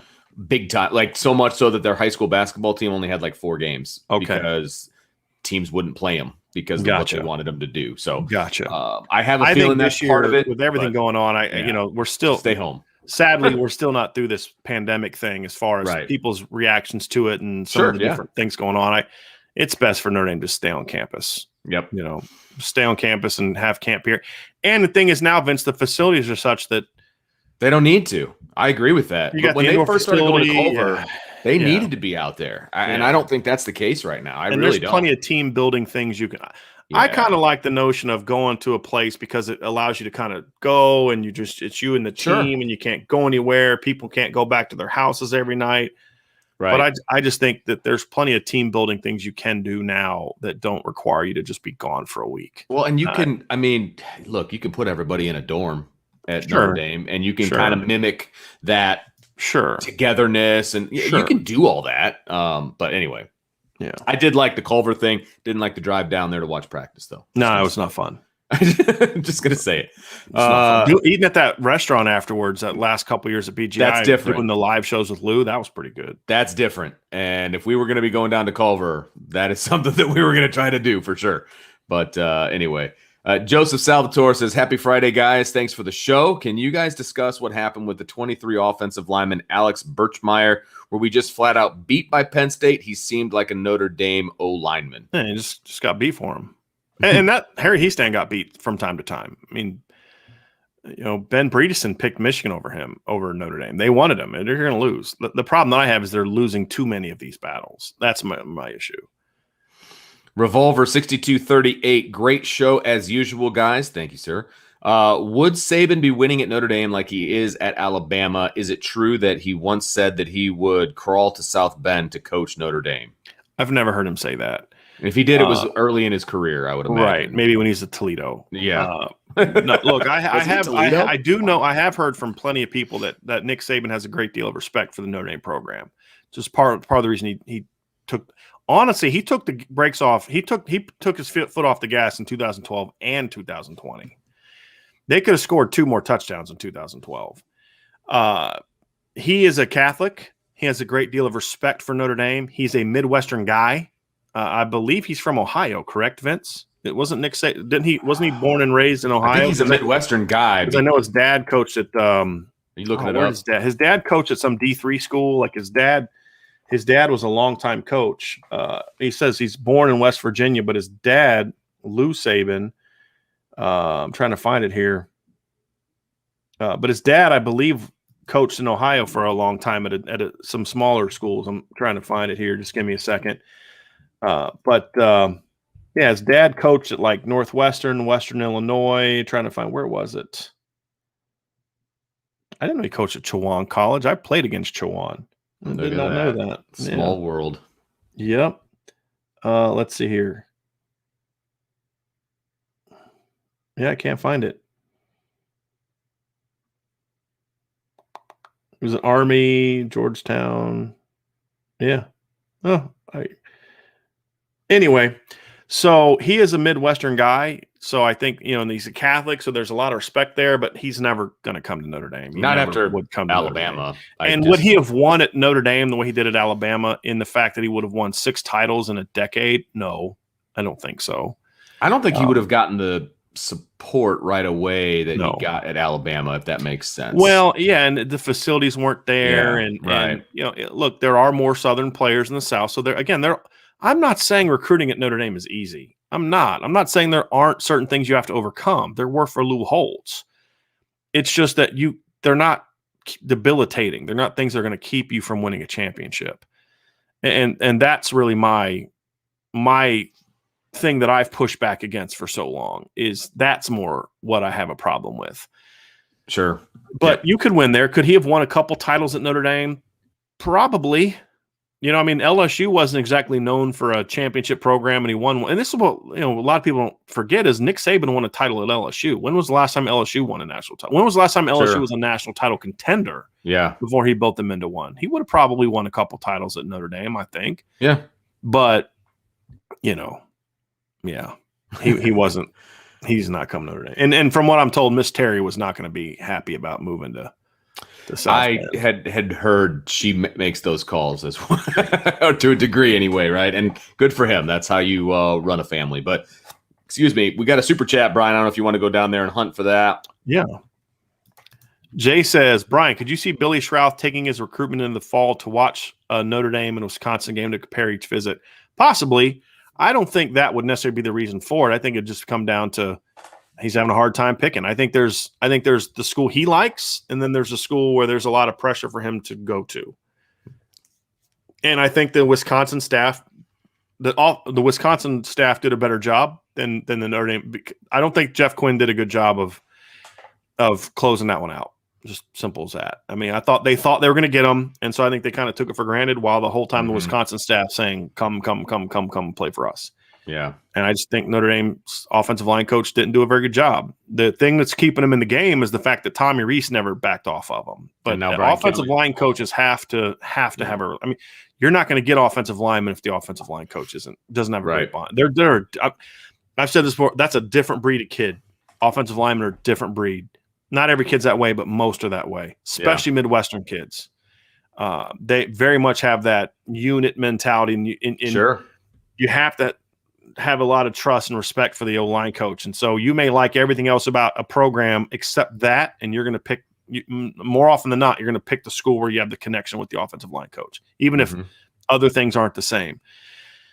So I just think they got outworked for it. But I think the fact they're still in the game says a lot about his affinity for Notre Dame and why. And the fact it gives me thought that maybe they could in fact win that one.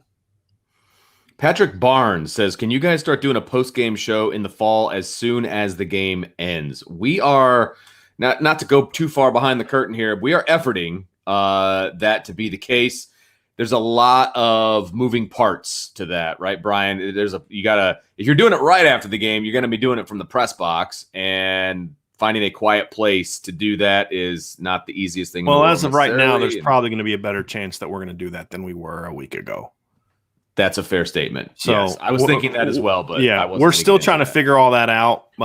There's logistics. There's a lot into it. There's logistics. The thing is, too, is we want to have a show that we can kind of answer a lot of questions and give you all a chance to get your thoughts and opinions out after games, and that's going to be impossible to do for any period of time after the game because there's a time like where they're like you got to go.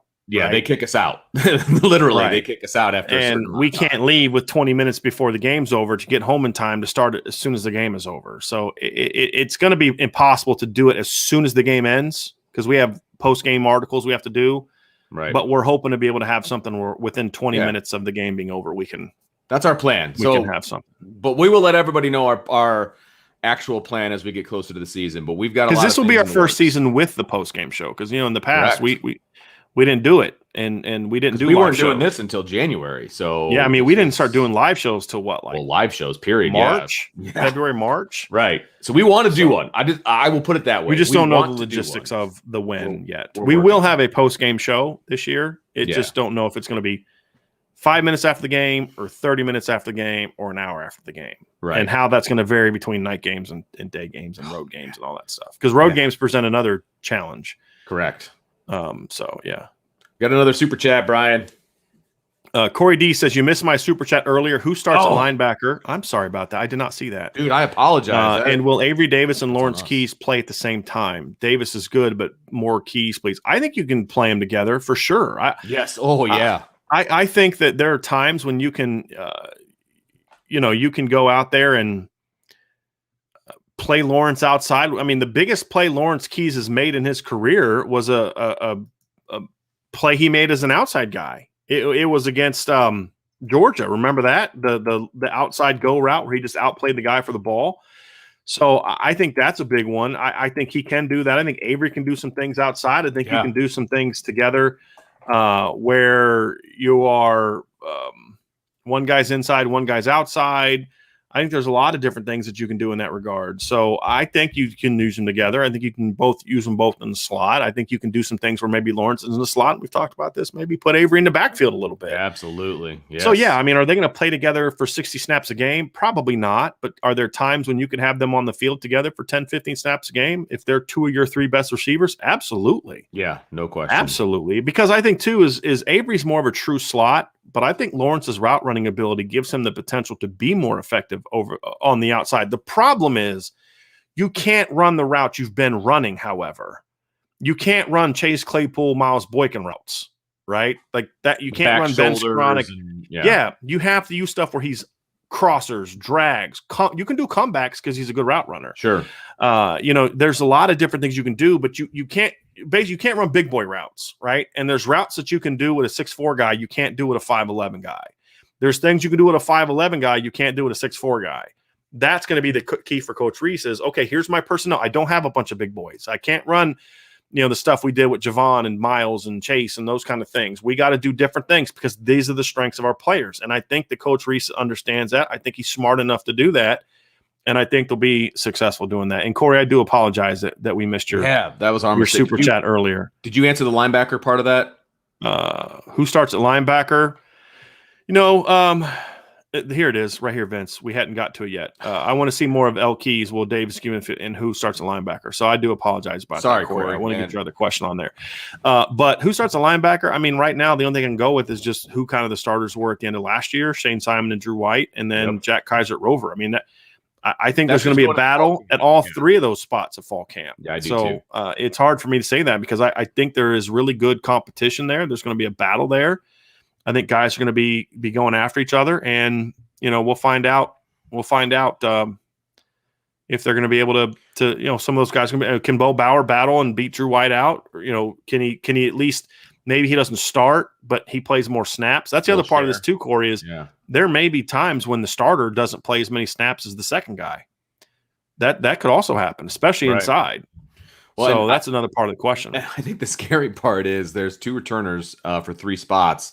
And I think the new guy, Jack Kaiser, has it most locked down of the three, even though the two other guys are returning starters. But again, there's going to be competition at all three spots. So I think that's going to be one of the fun things to watch. And I do think there's going to be more split time in this defense as well. So we'll see. We shall see. Yep. B Straw says, Brian and Vince, do you accept an analyst position if BK makes you an offer? Always enjoy the shows. Also, I will be joining the message board sometime this weekend. Excellent news on the message board, by the way, B Straw. If he offers me an analyst position, do I? Oh boy, probably not. I really enjoy what I'm doing, to be honest with you, and I would probably have to stop coaching if I was doing an analyst job for Brian Kelly. And this is all. There's no chance he's accepting or he's offering me an analyst position. I'm just throwing that out there as well. I don't have the resume because I'm a high school coach and I don't see BK going down that road. But, Brian would have a much better resume to have that particular position.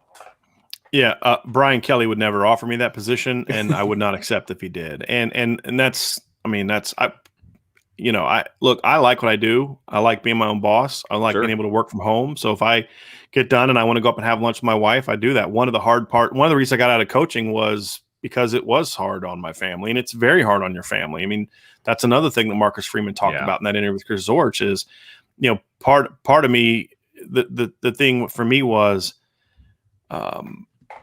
my wife didn't marry a coach. I had already stopped coaching. So then when I got back into coaching, it's not really something she signed up for. And so now the nice thing now is I can work all long hours, but we're both working out of the house. She works up in her office. I work down in mine. And so I kind of like that. I don't know if I wouldn't. It's hard to go from kind of being your own boss to having somebody else tell you what to do. Yeah, right. That's the other thing. And so, no, I would not. Well, and I quit coaching so I could watch my kid. Yeah. Because he's in high school now. And I've had friends in the coaching business say, hey, look, if I got this job, would you come with me? Recruiting coordinator, offensive coordinator. No, I like what I'm doing. Yeah. I like what I'm doing. Hey, but that's a good question. I appreciate it. And that. Best part about it is if something goes wrong, no one's firing me, right? Like if Notre Dame loses a game, I don't get fired. It's like, and so I kind of joke about that. But no, I like what I'm doing, and I like the longevity. Because look, in coaching, let's say I took an analyst job, I can't still have the site. It would be an NCAA violation. I couldn't still run the site. I couldn't own this site. I'd have to sell it or shut it down. Well, then Brian Kelly leaves in 3 years, and new coach comes on, and he doesn't want me to be the analyst anymore or an analyst anymore. Now I'm out of a job. Now what do I do? Right. Whereas there's some stability here, I believe, when you're your own boss, is your success or failure is now up to you. So yeah, I like what I'm doing. Nolan has an interesting comment here. He says, do the Chris Finks of the world help or hurt wide receiver recruiting? Does it say, quote, everyone gets a fair chance to play, or quote, hey, Mr. 4-star, you have to watch a walk-on play because of traits? Now, I will say Chris Fink didn't play just because of traits. Chris Fink wasn't a bad wide receiver. Especially in 2017 or 2018. He's a pretty good football player. He earned his spot. Now, my issue is bigger than Chris Fink. It is they don't let enough guys play. They are married to their 3 starters. You know what I mean? More often than not. And I would have liked to see more of a rotation. But I believe Chris Fink earned his way onto the field, especially in 2018. I think in 2019 he wasn't very good. You could have made a case for playing some guys there, but 2018. I mean, Chris Fink had 49 catches for 570 yards in that year. That was pretty good. He had some big moments. I mean, you think of the big play he made against Michigan, where he leaped over a guy and made a big play. I mean, Chris Fink was a good football player. He played because he's a good football player, not because of traits. And so I think that's a little bit. I think this is a little bit unfair. I think the issue is more of that they just don't rotate, but that's true of their entire starting lineup. Exactly. I think look, he got invited to an NFL camp, and he didn't last very long because he's not an NFL player, and he's really small, and he's not a super athlete. He's a really good athlete, but he's not a super athlete. But Chris Fink's a good football player. He was a good college football player, and I don't think having Hunter Renfrow hurt Clemson's recruiting there, right? Right. So here's the deal: you got to understand. Players respect game. You respect the game, right? And if you show up at Notre Dame and you see Chris Fink doing what he does, you're not going to be like, man, that guy's a walk-on. I should play over him. You're like, this guy's pretty good, but I should still be playing too. That's how most kids are going to be. And I think Chris Fink earned a right to be. I mean, again, just go look at 2019. He had some big. Didn't he have like a big 4th down catch against Virginia Tech? I mean, he made some big plays that year. 2019, not so much. But 2018, he's a really good football player. Jeremy Snell, 24. Are you hearing anything about 23 recruiting at the quarterback position? Yeah, they're still building their board. I think Dante Moore is a very important piece to that. They like Braden Dorman from Colorado. He worked out. I expect him to be back at some point in time. Tad Hudson from North Carolina was on campus this summer. He worked out, but they're still building and they're still trying to recruit Arch Manning. They're not going to get him, but they're at least trying. Are they really? They're actually putting effort into that. Yeah, I mean, why not, right? It's kind of like I reached out to someone about Malachi Nelson, right? The 5-star kid that recently put Notre Dame as top 7. I said, hey, where are you at with these guys, with him? Are you actually – he's like, look, man, we know where we're at. We know that we don't have much of a shot, but the fact is when we pick up the phone to call, or no, let me rephrase that. When we reach out to people, because they don't pick up the phone to call them, but when we reach out, he's responsive. You know what I mean? So however the channels you can get a 22, and he calls us. I mean, he contacts us. Sure. There was a relationship there, just Notre Dame wasn't going to get him. So they're putting in the effort, but they're also not naive to the point. They'd be foolish not to try to recruit him if he wants to be recruited. It's just you also have to be realistic and understand it. Right now, the odds of you getting that kid are slim. So you make sure you keep recruiting your board. Exactly. And they're still doing that. So right. I think there's kids that they wanted to get on campus this summer that they did not get on campus this summer that they're going to try to get in for a game this fall. I don't think they're going to rush that position unless they get one of their top guys, a Dante Moore, a Arch Manning. I mean, if they get one of those guys early, then they would shut it down. But I don't think they're in a hurry to do that. And I shouldn't even mention Arch Manning because I feel like now that's going to turn the conversation on Arch Manning. It's going to be all over. And they're trying to recruit him, but they're not going to get him. Dante Moore to me is you got to get him. That's the number one guy on your board. I think he's number one on theirs as well. Okay. Yeah, right, fair enough. He's. I mean, I think he's arguably the best quarterback in the country, in my opinion. Nice. Tommy Guns, Jets Pizza is apparently the official pizza of the Notre Dame O-line, according to a tweet by Pat Coogan. And by the way, that tweet went out by all the offensive linemen. Yeah. I saw it earlier. They now have two official sponsors. Yeah, that's right. They're cleaning up in NIL, okay? Yeah. And it's all food related. The O-lineman will not be paying for many meals. I think it's hilarious. He says, do y'all approve of that choice in pizza? I don't know that I've ever had it. And if I have, it didn't make that big of an impression on me. I would have liked it when I was in college, and I didn't have much of any free food was good. Exactly. I liked it then. I kind of still fall into that category. Yeah. Free food is good food, but not pizza. There's bad pizza, and I can't eat bad pizza. You're a better man than I am. Liam Gaming, it says, is it possible to in scheme to keep him in and send a tight end as the downfield blocker? I'm assuming he's talking about Kyron Williams there. But I'm not 100% sure. I didn't know if it would ring any bells for you. I think you meant maybe as a downfield receiver, maybe. I don't. Okay. I'm not. I mean, I'm not quite sure. I think there might be a word that is making that one a little bit harder to grasp. I mean, are there times that you can keep Kyron Williams in and send a tight end downfield to block? I mean, downfield to run a route? Sure. Yeah, you're going to do that a lot. That's a lot. When you're running 6-man protections, that's what you're going to do more often than not. Are there times when you can get him out? And one thing that Notre Dame doesn't do a lot that I'd like to see him do more is maybe using the tight end more as a second tight end, even as a pass. So if you're going to go 12 personnel, free release Michael Mayer. Free release means you're not blocking, you're just running a route. Right. Free release Kyron Williams, and then maybe motion that second tight end. Maybe you got Kane Barong, or I don't think you'd want to do that with George Takis because he's kind of a little too tall to be right in front of the quarterback. But maybe motion Kevin Bauman or Kane Barong or somebody like that in the backfield and have them step up and take on a blitzer. And then now you've got Michael Mayer and Kyron Williams into a route with your two outside receivers. I wouldn't mind seeing some stuff like that as well. Okay. Chief Brody likes Jets pizza. Okay. Well, there you go. I'm awesome. I will, Vince is going to try it now. Yeah, I will. I'm willing. Jacob says, hey guys, what kind of back are we getting with Jadarian Price? Who would you compare his skill set with? Thanks, and go Irish. Really quick feet, good size. I think he's 5'11", 185. I think he's got a good build. I think he's a guy that's a one-cut runner. He can get downhill quickly. He's patient. I like that about him. He's got some natural running back instincts. His second-level anticipation is good. What that essentially is when you're going on your tracks, you got to kind of say, hey, I see where that linebacker's going. He's going to overplay this, so I'm going to cut behind him. You're anticipating what he's going to do, and you're making your cuts off that. Or I'm going to keep stretching to really force him to keep going. And then once he gets to the point of no return, I'm going to cut and I'm going to get inside on that's what I call second level anticipation. Yeah. Or, hey, this guy's a little slow. He's not really getting out. He looks like he's going to try to tuck underneath. I'm going to outrun him to the sideline. And I think he does that very well. I think he's a tough runner. I think he's got to get stronger, like most juniors in high school have to get stronger.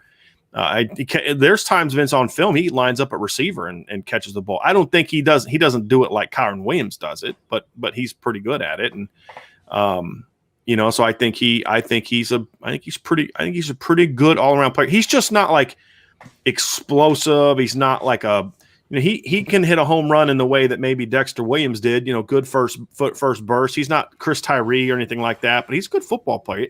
Look, I graded him out as a top 200 recruit. I mean, I think he's a good football player. And Dexter Williams would probably be a good comparison for him. He's not going to run burning 40, 4.40 time, but he's going to get to full speed in a hurry. He's got really good vision. I'd say he's a more disciplined player than Dexter was at the same age, which is important because that was a big issue for Dexter for most of his career. Yes, it was. Justin Nagel says, Andrew Sokolowski, I'm sure your wife is a gap eraser. Congrats. And for people that don't understand where that's coming from, he's getting married today. So, Again, congratulations to Andrew. John A1 says, can the Notre Dame 2021 secondary become an elite group? Which players would need to reach their ceiling for that to happen? I don't think they can be elite. No, I don't think they have the talent level to be elite. Now, could they be elite from a production standpoint? Sure. I mean, the 2018 and 2019 pass defenses were elite from a production. I mean, they both finished in the top 6 nationally in pass efficiency and yards allowed per pass attempt. But that was more of a product of who they played and the fact that as a unit they played well and the D-line played well. But are they going to themselves, just with their level of play, be elite? I don't think it. And that's not the expectation I have. I think they have one elite player. I just expect them to be pretty good. I mean, I think that's all they need to be with as good as the front 7 is. And I don't think they need to be an elite group. I think some of the elite secondaries we've seen in recent years weren't actually part of good teams. LSU had an elite secondary. They were not a very good football team, and they were a terrible defense. But you could argue they had the best 1-2 punch at corner in the country last year. It didn't matter. You can't cover all day. I mean, that's what I say is if you can't get to the quarterback, I don't care how good you are at corner. You're still going to get beat. John A. Whoops, I just took that off. There we go. Liam Gaming says, when do they publish current heights and weights of the players? Interested to see some updates, especially Joe Alt. They hand us a sheet when we go for the first practice is usually how it goes. Or the first press conference. Yeah. Right. So, there's usually an opening fall press conference that they'll have the heights and weights. And, obviously Brian will publish all that out on irishbreakdown.com. But that'll be the first time that we see it, because right now, if you go onto UND.com, that's still the spring roster because the late enrolling freshmen are not on that roster. Mm-hmm. So that tells me that's still the spring roster. So David Etzkorn says, what position do you see Prince Collie playing in the future? I could see him moving more inside.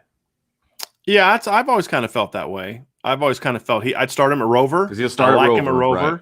See if he can stick, and then if he can't, you move him inside. I think his body's kind of blown up a little bit. If you see pictures of him from the summer, his upper body's really filling out, which doesn't mean he can't play Rover. It just means he looks more like an inside guy now. Or not that he looks like an inside guy, but he looks like he's more capable of handling the inside already. Yeah. And I think he's a guy that I love his short area explosiveness. Whereas guys like Jalen Snead, guys like Nolan Ziegler, even Jack Kaiser, they're more long, rangy athletes. And I think that's more of an ideal thing for a Rover, is to have that range where that short air explosive guy you want more inside. So, but honestly, I think Prince Collie David is the kind of player that can play wherever the heck is going to get him on the field the fastest. And if that's Rover, you play him at Rover. If that's Will, you play him at Will. If that's Mike, you figure it out and get him at Mike. I mean, if he's as good as I think he can be, then it's just whatever's going to get him on the field the fastest. And that's part of that versatility we talk about. Patrick McGrain, can you explain the NIL stuff a little bit? Are there limitations to how an athlete can make money? Boosters straight paying kids to come to school there? I mean, they have to have some sort of – there has to be some sort of – exchange of goods. Yes, services, right? Some services are goods, right? Right. We put your picture on this and we're going to $200,000. Right. That's the only restriction. And that's been my whole issue this whole time, Patrick, is the NCAA basically said, not our problem.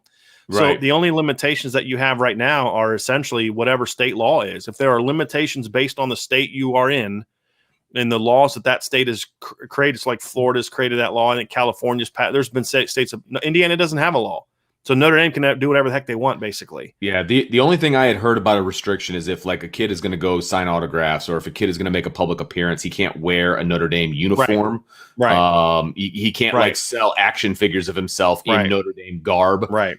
So it has to be separate from that. But that's the only rule. Right. I would imagine with just about anything, you're going to see them not saying these kids can't be necessarily wearing their Notre Dame uniforms with a lot of this.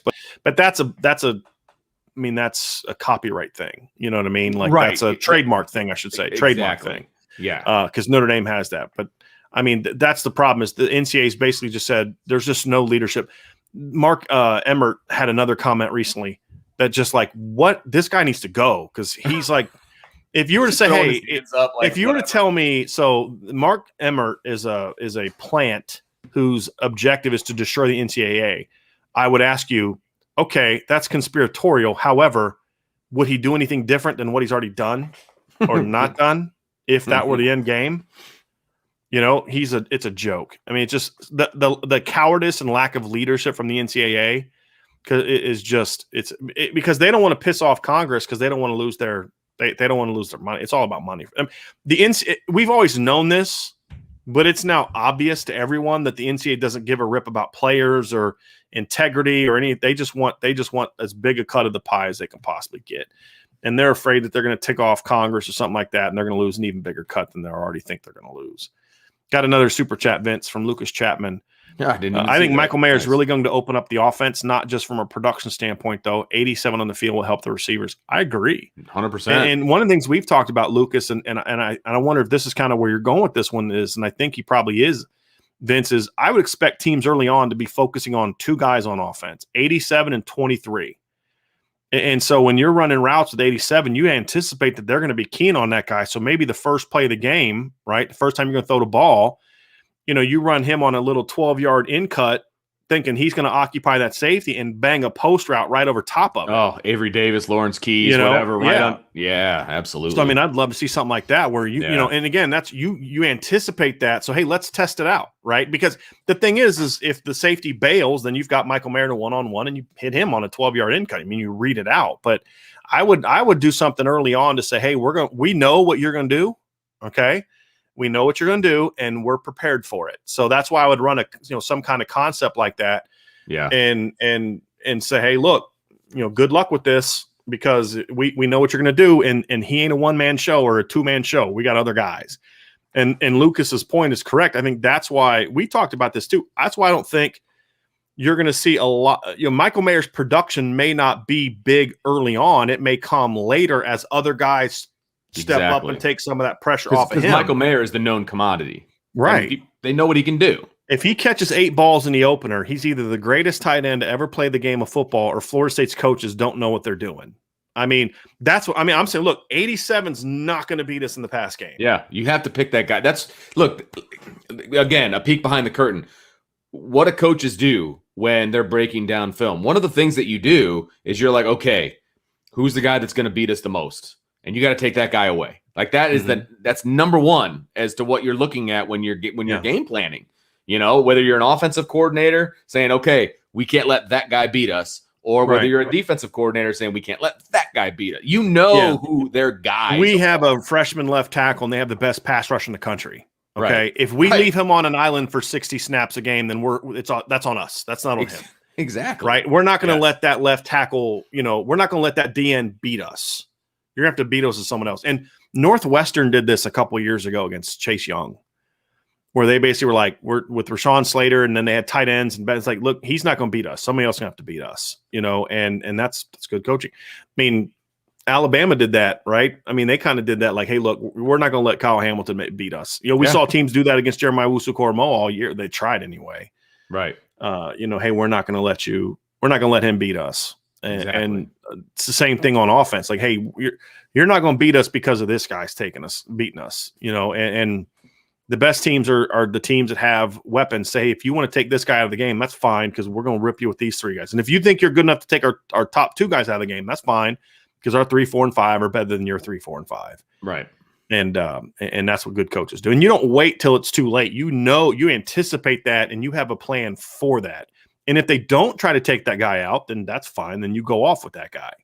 But you have to be prepared for that. You can't go into a game like, our game plan was built around Michael Mayer and they're triple teaming him. What are we going to do? No, you already know what you're going to do. Hey, look, if this is our game plan, we're going to build around Michael. But if they're overplaying him, here's the 4 or 5 shots we're going to take to make them pay for it. Right. That's what part of a good game plan is. Joseph Salvatore says, you guys know more than me, but why didn't we go after Damari Alston as the second running back? He put Northwestern in his top 3, so he seems to have the academic pedigree of a Notre Dame guy. I just don't think he's a Notre Dame back. I just don't think he's good enough to play it. I mean, to me, the second back in this class had to be a stud. And Damari's a nice football player, but I think his top 3 is like, it was in like Northwestern, Auburn, and was it Georgia Tech? I'm going to have to look that up. It's not, I mean, that's more his level than Notre Dame. I think at this point in time, the way that Notre Dame is recruited, they need – no, LSU looks like it's third. So it's Northwestern, Auburn, and LSU. So LSU's a good one, but I just don't think he's that kind of guy. It's why Quinshawn Judkins is a guy I like, right? The kid from Alabama. I still wouldn't take him as the number 2 back. I like Jabron Payne. I wouldn't take him as the number 2 back unless he goes out and just blows up as a senior because he was hurt last year. He played 1 game and got hurt last year. Right. I just don't think they need a second back. I would rather use that scholarship for another D lineman or another O lineman or another receiver or something like that, as opposed to using it for a second back just to get a second back. Jonathan Kazmarek says, I'm somewhat critical of Reese, but in his defense, as it relates to quarterback development, he's only ever really worked with Book as a starter. Let's see how Cone, Pine, and Buckner work out first, and then Jelly, and so on. You get what I mean. Let's just see how these quarterbacks play as starters before we rush to conclusion that Reese can't develop quarterbacks. Well, number one, I've never said Reese can't develop quarterbacks. I've said Brian Kelly struggled to develop quarterbacks, number one. Number two, that's not an accurate statement. The first part of his statement, Tommy Reese was the quarterback's coach in 2017. Brandon Wimbush was his first starting quarterback. Brandon Wimbush regressed and got benched. He could not develop Phil Dracovic to the point where he could challenge, or he was going to be given an opportunity to challenge Ian Book. So Ian Book isn't the only thing we've seen from Tommy Reese. He's been here 4 years, right? And Boston College's coaches knew how to develop Phil Dracovic with no spring ball, with no summer workouts, with limited COVID issues and all that other kind of stuff. Notre Dame couldn't do that. So, I mean, I get what you're saying, and I'm more than willing to give Tommy Reese an opportunity. And I think I've been pretty praiseworthy of Tommy Reese this offseason. Yeah. Well, because we see what we hope to see, I think. Yeah, but at the same time, I'm also not a blind homer that's just going to, ignore the fact that Brandon Wimbush regressed the further he got into his career. If you go look, if Brandon Wimbush was the guy from his first 8 starts his entire career, Notre Dame is in the playoff in 2017 and 2018, with him as the starter. He regressed. Ian Book regressed. Ian Book's quarterback rating was best in 2018. His second best quarterback rating was 2019. His third best quarterback rating, he only started 3 years, was 2020. He regressed all 3 years. His willingness to attack defenses got less and less all 3 years. And so we can make all the excuses for what we want, but the fact is we have not seen a quarterback in Tommy Reese's 4 years, whether it was Brandon Wimbush, Phil Dracovic, or Ian Book, improve as a player. And so, but I think the counter argument so if I'm having like a devil's advocate argument here with myself, the counter to that is I don't think it was fair to expect a 27-year-old first-time quarterbacks coach to coach quarterbacks that are so different.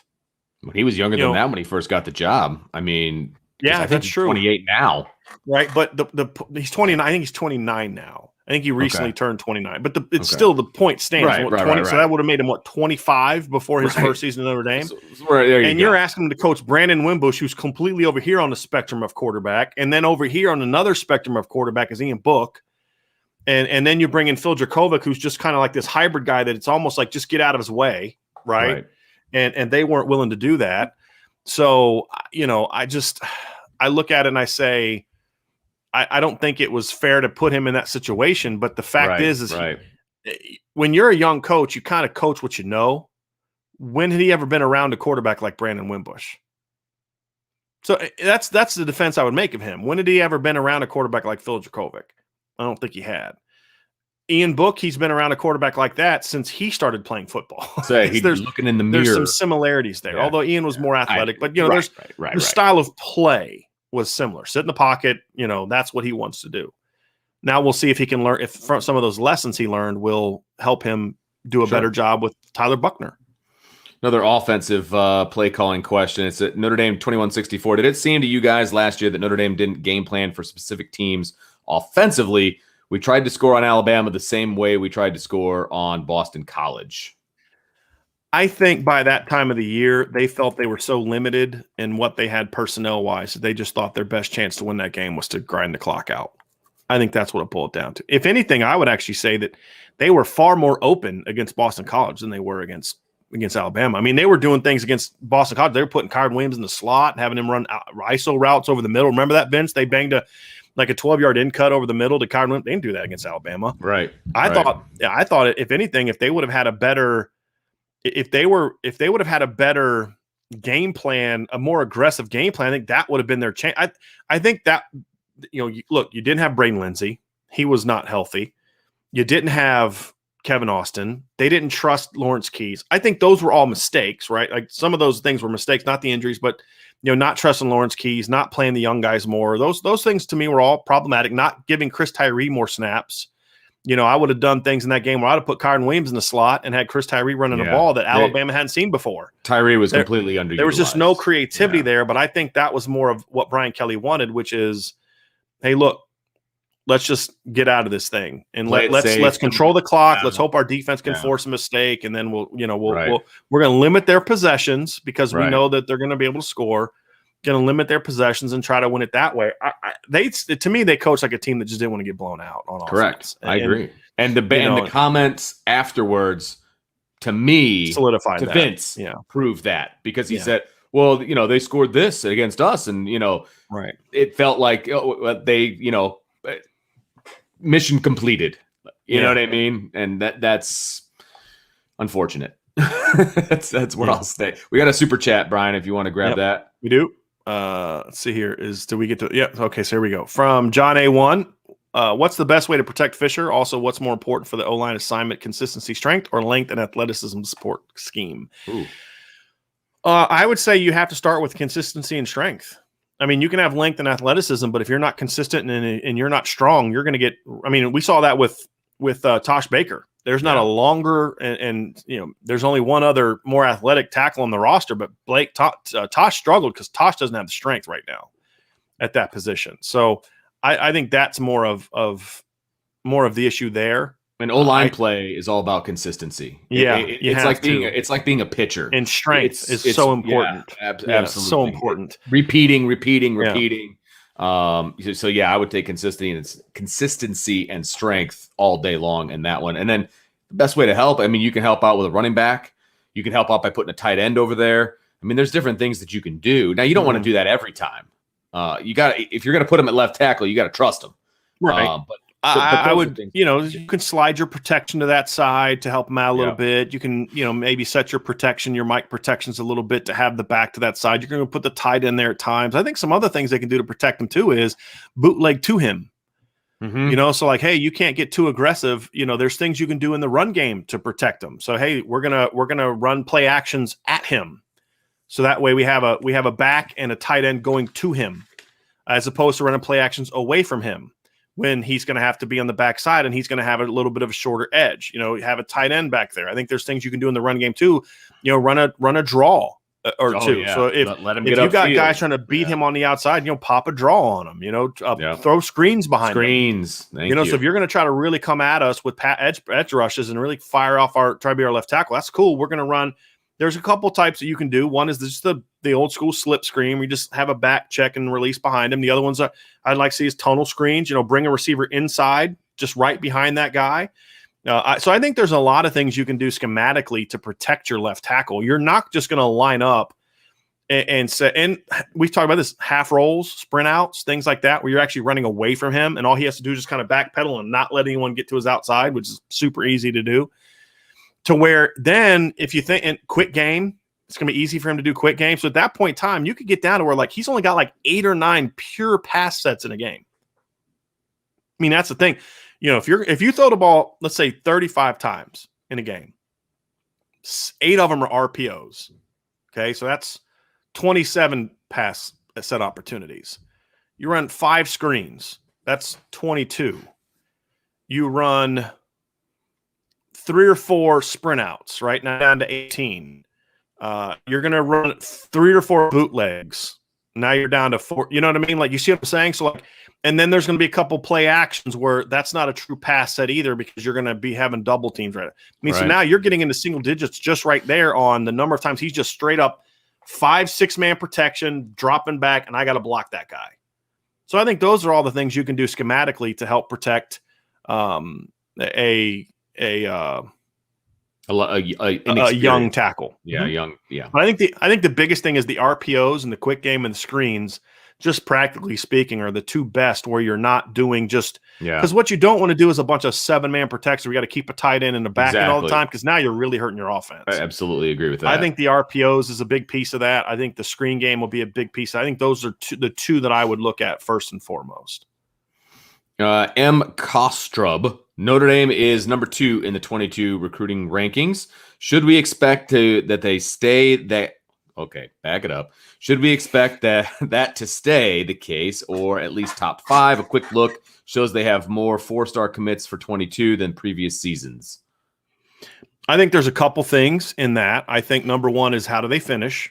Of course. They're going to have to get some highly ranked guys. You know, you're going to have to get the 2 stud receivers you talked about. They're going to have to get 1 or 2 top linemen. They're going to have to get 1 of the 2 top ranked defensive linemen. They're going to need to get a Xavier Nwankpa. They do that, yeah, they're going to stay in the top 3. Even if you get half of those guys, I still think you're a top 5 team, I believe. And again, I'll say it again. I don't care if they rank in the top 5 according to Rivals and 247. I care more about a practical top 5. You know, and look, every year I look at top 5 classes and I'm like, it's a joke that team's in the top 5. They happen to get 2 5-star players. They didn't sign a quarterback and they needed 1. They signed 2 offensive linemen. They needed 4, but they got a ton of DBs. They got 2 5-star kids at 1 position. And because of the way that the points are awarded, they're a top 5 class. And I'm like, I wouldn't trade that class for the number 12 class in the country. That happens every year. And so, I care more about the practical top 5 class. They can't just rest on their laurels in that class, because eventually teams are going to catch up with the number of players. But to your point, though, this is a better start than we've seen. And that's something that I talked about. Remember that we talked about this about a month ago, Vince. And I said the reason I'm more optimistic about this class being a top 5 group, because this start is different. And what I had said before is, in the past, Notre Dame got a lot of their best players early. They got Buckner early. They got Gabriel Rubio early. They got Blake Fisher early. They got Colsey early. They got Styles early. When you're looking at Notre Dame's class, there's still some big fish still out there. Yeah. Where in the past, there'd be like 1 or 2, and they probably weren't going to get those guys. They were hoping to add a Foskey or something. Again, guys we thought were highly, really potential, high but ceilings, not elite players. Whereas now there's Anthony Lucas, there's CJ Williams, there's Tobias Merriweather, there's Zach Rice, there's Billy Schrauth, there's Cyrus Moss, there's Xavier Nwankpa. There's a lot of highly ranked players, and that's really Hero Kanu, who's another top 100 guy. Right. There's a lot of highly ranked guys still out there that Notre Dame is at least in the top 3 with, if they don't lead 4. And so that's why I'm more optimistic. Now, you got to keep the guys in the class, and you've got to close on at least half of those players we talked about. If you do that, then this will stay a top 5 class in both ways, practically and from a point standpoint. Right.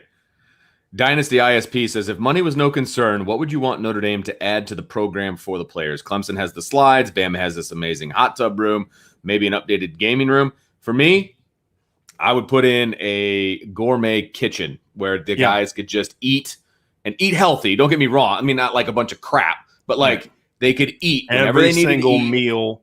Yes, they have I'm a with chef you, in Vince. there. Yep.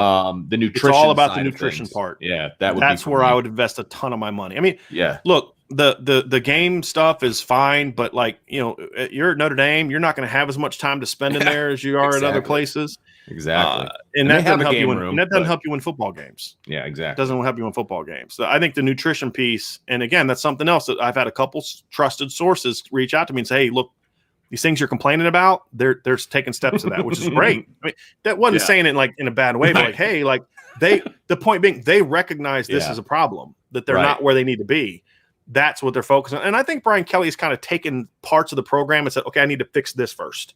Yeah. Then I need to fix this. Then I need to fix this. As and then I opposed need to to just fix kind of this. trying to do everything all at once and maybe not as well. Yeah. I mean, and to be honest, honest. me, that part is one of those final pieces that they're working on. Agreed. Which is good. Omar Koman, first time in the chat. You guys are the best out there. Thank you, sir. And he follows it up with a question. He says, with Freeman's appearance with Zorich, Reese on one recently, and Freeman rumored to be doing another one. Does that reflect a change in Kelly's policy concerning interviews for assistants? It appears that way. Clearly. Yeah, I mean, I would say so. Look, the assistants were always available for like sit-down interviews for like the magazines, Right. Things of that nature. They were always available for that. But yeah, the more the video interviews, things of that nature, that wasn't always the case. I agree. I think I don't know how much we're going to be able to talk to them from like a press conference standpoint, which would be great. But it does appear that it's being loosened up a little bit. So we shall see. Yeah, agree. Got kicked all the way to the bottom. Hold on. I hate when that happens. I think I missed a few, so I apologize to everyone. Let me get caught back up.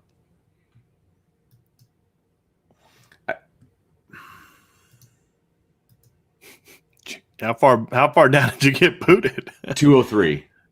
I mean, in the grand scheme of things, it's not that far, but I was only at like 150, 145-ish. So I had a question down here from Vince. Here we go. Where was it? I lost her. Here we go. Cupcake Banana is back in the show. Back. School hasn't started yet, so hopefully she still has a little bit of free time left to still hang out with us. Do we have a timeline for when you expect the next commitment to be?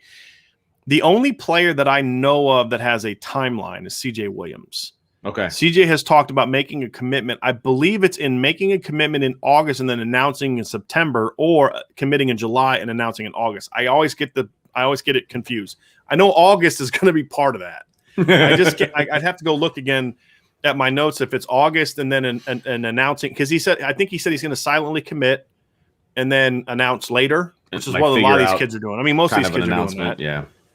Or if he's going to commit in July and then announce in August. But I think CJ, of the known timelines. Now, there are some other kids who may commit before that, but that's the only one that we know of right now. I'm just putting this up so I wasn't ignoring Jordan, but you kind of answered that question. He says, who's the next 3 on commit watch?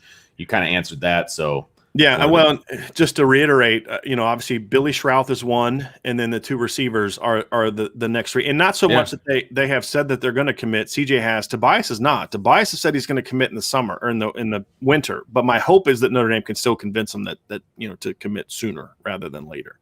Michael Campbell says, any news on safety Keon Sabb? He would be a game changer for Marcus Freeman. I hope someone is calling him. No, he's not someone that's on my radar. I believe he's a safety, correct? I'm looking him up now. I believe he's a safety. Yeah. He took 4 officials this summer. Look, Notre Dame's safety board is 1 dude and 1 dude only. So he's a 20. If this kid's a 22, he's a 2022 kid. Yeah, then that's It's Xavier Nwankpa is the board. We've had 4. By the way, we've had 4 merchandise orders during the show today. Which That's awesome. I keep getting these updates saying you have merch. So thank y'all so much. Yes. Chad Williams, seeing the data I'm privy to, ND needs to have big splash plays to stay in it with the likes of Bama, Clemson, Ohio State. Until they get some game changers, those are the plays that need to happen. They have game changers. Those exist. It's just a matter of true. Agree. I think because here's the thing: if those teams, let's just accept the premise that those teams have better players, right? A receiver, which I think last year is definitely true. Even if Notre Dame would have played the young guys like I wanted them to play, they still weren't as good as Alabama's receiving core. They still weren't as good as Ohio State's receiving core. Those teams are now more, and this is the whole point. Those teams are now big play teams now. They're not ground and pound, and you need to be explosive to hang with them. They're doing that. You got to keep up with them. So recruiting is part of that, but you can't try to, Notre Dame tried this and it didn't work. And that is, okay, we don't think we can match up with them athlete for athlete with our offense. So we're going to try to slow the game down, limit possessions and all that. Well, what you did is you kept Alabama's points down, but you weren't good enough on offense to just, consistently move the ball down the field and put 15 play drives together. Because here's the thing. Those defenses are also pretty good, right? Clemson's always had a good defense. Alabama's borderline great defense. The reason those teams get ripped up in the playoff, because they all get ripped up in the playoff, is because they're playing other elite offenses.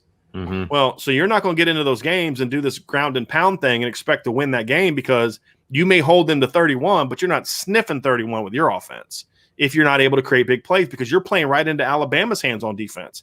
They're saying, hey, look, you want to go nickel and dime us? That's fine because eventually we're going to make a stop. Eventually we're going to make a tackle for loss. Eventually we're going to get a sack. Eventually we're going to force an incompletion. Eventually you're going to make a mistake and we're going to take advantage of it. Notre Dame was able to not make a mistake on one drive, and they went down and scored on 15 plays. But those mistakes compound because you didn't have the kind of offense that could erase those mistakes. And that's what we talk about not being able to do it. But it's a really good question that a really good point that Notre Dame, and that's what we've been talking about. Notre Dame has not been an explosive offense since 2015. And they need to be more of an explosive offense. And it's not a coincidence that the best stretch of offense that we've seen Notre Dame play, which was from the second half of Boston College until the end of the Wake Forest game in 2017, they ripped off big plays on everyone. Mm-hmm. I mean, they gashed everybody. And that's where you have to be. I mean, that 2017 offense with that great offensive line wasn't methodically working its way down the field. It was Josh Adams for 80, Dexter Williams for 60, Brandon Wimbush for 60. It was those kind of things. It was the big plays, and you have to do that to win you can beat a lot of teams on your schedule the way that Notre Dame plays, which is why they've won. But if championships are your goal, you have to be able to generate big plays. And that's true. That was true when I was coaching the D3 level. You could get into the playoff, but you weren't beating Mount Union 10-7 in the postseason. Right. If you wanted to have a chance to beat Mount Union, you had to outscore them. Right. And most teams couldn't. When Grand Valley State, when BK was at Grand Valley, you weren't going to beat them 10-3 if they were healthy. Especially the first 2 years in 01 and 02, you had to be able to score points. And that's more true now than it ever has been. Michael Campbell says, any Notre Dame transfer portal gems available at wide receiver? I'm interested in more playmaker-type talents. I think they got plenty of playmakers already on the roster. Just use them. Yep. Use them. I mean, look, you've got Avery Davis, who we showed last year can be a playmaker. You have Kevin Austin. You got Braden Lindsey. He's already shown he can be a playmaker. You got Lawrence Keys. You've got Xavier Watts. You've got Lorenzo Styles. You got Deion Colsey. Jaden Thomas. I mean, we're not talking about Jaden Thomas. Jaden Thomas is a 4-star receiver. I grade him as a 4-star receiver, right? You've got Kyron Williams coming out of the backfield. You got Chris Tyree. You've got the deepest tight end depth chart in the country. Notre Dame does not lack for playmakers. Jack Cohn's got to play well. The offensive line's got to play well. And really, ultimately, the biggest difference between Notre Dame being a 40-point-per-game team that's back in the playoff this year or Notre Dame just doing what they've been doing and being good but not great is going to be Tommy Reese. And then Brian Kelly giving Tommy Reese the mandate to go be more explosive, go be more high powered. It's got to come from the head coach. He's got to give Coach Reese that authority and that push and let Coach Reese then go out there and develop that offense. And then he's going to have to show if he's capable of doing that. I'm confident that he'll be able to do that if given the opportunity to do that. But that's a more of a guess than it is anything because we have to see it. John says, I argue that they had playmakers, but they weren't utilized against Bama. There were receivers open, over the middle, deep. Book wouldn't pull the trigger. And that's been true in so many games. I mean, I've shown this in the Clemson game. Vince, you've seen me show that play. Second drive of the game, Notre Dame's got the ball, 1st and 10 at the midfield. Remember, Clemson's first drive, Notre Dame pinned Clemson deep. Notre Dame defense just ripped up Clemson on that first drive. Quick 3-and-out. Notre Dame gets the ball at midfield. Chip Long calls a post route. Got a one-on-one with Miles Boykin. Miles runs a post route. He's got 2 steps on the guy. All Book has to do is just throw it out. It's the same exact route that they beat Pitt with. Remember that one-on-one post route? Just throw it over the top. Yeah. Let your 6'4" guy that runs a sub 4.5 go get it. And he climbs the pocket, and he couldn't pull the trigger. He gets sacked, fumbles the ball. Clemson recovers. They go down and get a field goal on their next drive. So instead of it maybe being 1st and goal for Notre Dame, or maybe 6-0 Notre Dame when you're putting your PAT team out there, it's now 3-0 the other way. I could point to the Georgia game in 2019. I could point to the Michigan game in 2019. Although again, I'll give you a little bit of a pass because the weather, whatever. But there have been game after game after big game. Avery Davis got open for what should have been a touchdown against Clemson in the ACC title game on the same exact route that he got open late in the 4th quarter. The one time Ian Book, stepped up and made that play, look what he did. It was phenomenal. But the problem is there was far too many. And to John's point, anyone that's been at multiple Notre Dame games that doesn't just watch the ball will see this exact same thing. And it's just Steve Berline, if you don't believe me, Steve Berline talked about this last summer. He said the problem is when there's any kind of pressure, Ian Book's eyes immediately go down and they looks at the pressure. He doesn't keep his eyes downfield. And that's been and you could even see his feet. Like he'd be going through his reads so quickly. Like, oh my gosh, That's right. Yeah, and so then, he didn't really have the ability to anticipate, like, hey, I see this opening. Let me get the ball out there and we'll be good to go. Chad Williams says, Mayer is the only player I see that they could have matched up. Kyron Williams is a good back. He's not elite. When I say playmakers, I should clarify as elite. And he follows it up with, they had 0 elite wide receivers. And I completely agree with you on Book. My group and I were stunned that the Saints took him in the 5th round. 4th round. 4th round. That's exactly right. Yeah. Again, number one, I don't think you need, you just admitted they had an elite tight end. So that's one elite guy. I would argue that Kyron Williams is an elite college running back, especially with his versatility, the matchups he can do. I also don't think you necessarily need an elite receiving core. It's nice to have if you're going to score 49 points a game like LSU did, but that's not what Notre Dame needs to do. There's 2 ways to be elite. One is to have a couple elite guys. The other is to have 7 really good dudes that you're going to have trouble matching up against. I think that's where Notre Dame Unless the secondary has 5 elite defensive backs, which last I checked, nobody has, then you're going to have you need to make sure that your number 3, your number 4, your number 5 are better than their number 3, number 4, number 5.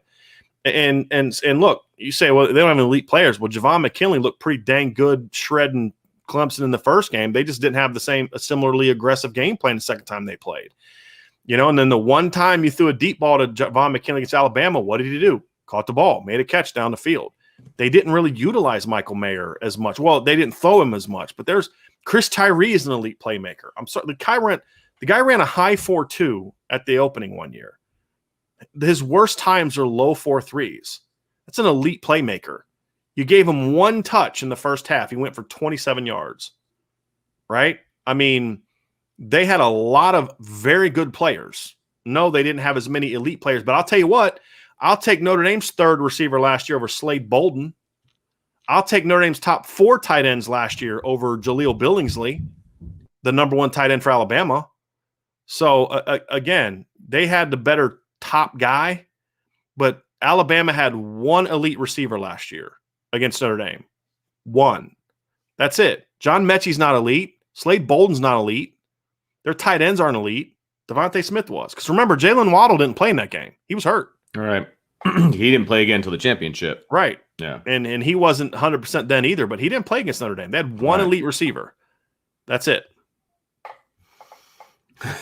Omar Halston says Brian has an actual physical board in his basement like Mel Kiper. That'd be pretty awesome. Yeah, it's just right. It's right over. It's right over. Got like my magnets, like you got the magnets. You got I'm moving this guy up. That'd be kind of awesome, man. I had a magnet depth chart when I was in high school when I coached in high school that I made because I loved it, and it was inspired by the Friday Night Lights movie where at the end he's throwing like the magnets in the trash. I'm like, yeah, I need to do that. That's happening. Just had another merch store purchase just now. Jeez, on fire. Loving it. On fire. Jay Clampin Investments. What's the status with Moss and more along the lines of, is it a long shot or are we a legit player? I'd put it right in the middle of that. I don't think it's a long shot. The kid took an official visit to Notre Dame. He likes Notre Dame. He listens to Notre Dame. There's a connection there. I just think they're way behind the top couple schools for right now, especially the top school, which is Oregon. So I wouldn't call it a long shot, but I also wouldn't say that I think that they would get him right now. I think they're probably in the middle of the pack, and I think there's a separation there. I also wouldn't say they're a legit player either. So I kind of find that middle ground. And if I had to pick one of those two, I would pick long shot. If I could only choose one of those two, I'd say long shot would be the one. Right, fair enough. Matt Lass says, do you think we see another 23 commit before anyone joins the 22 class? Excuse me. Publicly, yes. Publicly, that could happen. I wouldn't be shocked if they get a commitment out of the barbecue thing. Yeah, I was going to say out of that July get together. Yeah, absolutely. So I think some of the kids that may commit in the 22 class in July won't go public in July. Makes sense. So yeah, publicly I could see that happening. Yes, and I'm not being sneaky. There isn't a guy that I have in mind. There's not a guy like I know he committed. I'm just saying like how this 22 class has gone so far. That's what I'm referring to. David Etzkorn says odds we get Dante Moore. I mean, I don't know. I don't know if I could put odds on it. I would say I think Notre Dame's got as much of a shot as anybody. I think it's still kind of early there. So, David, I don't really have odds for it, but I mean, if they can handle their business, I think they're have shot. And here, look, the biggest key is we've been talking a lot about the offense. The biggest key for getting Dante Moore is put a good product on the field on this fall. Because right now, Dante Moore likes Notre Dame a lot based on what we saw on offense the last couple of years. That's not pretty. Yeah. That says a lot about his interest in Notre Dame. Yes, right.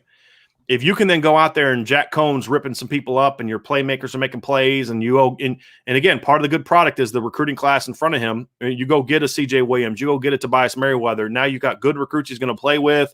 You're putting a good product on the field. That's how you close the deal. If you don't close the deal, if you don't do that, then I don't think you're going to be able to close the deal. But right now, as of today, I think Notre Dame's got as good a shot as anybody.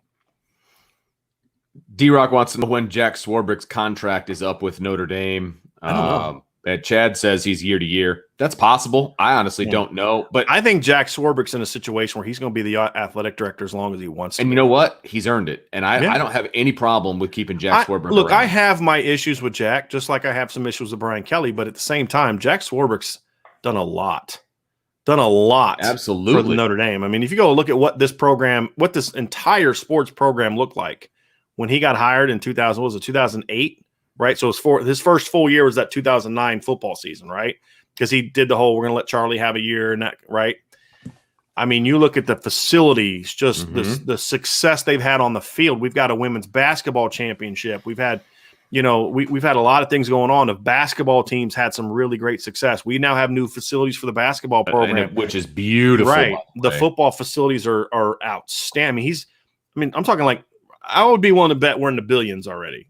At least $1 billion for what he spent on upgrades, what the school has spent on upgrades. And a lot of that is Jack getting the institution to pony up their part of it, but then to give him the authority to go raise the money for that.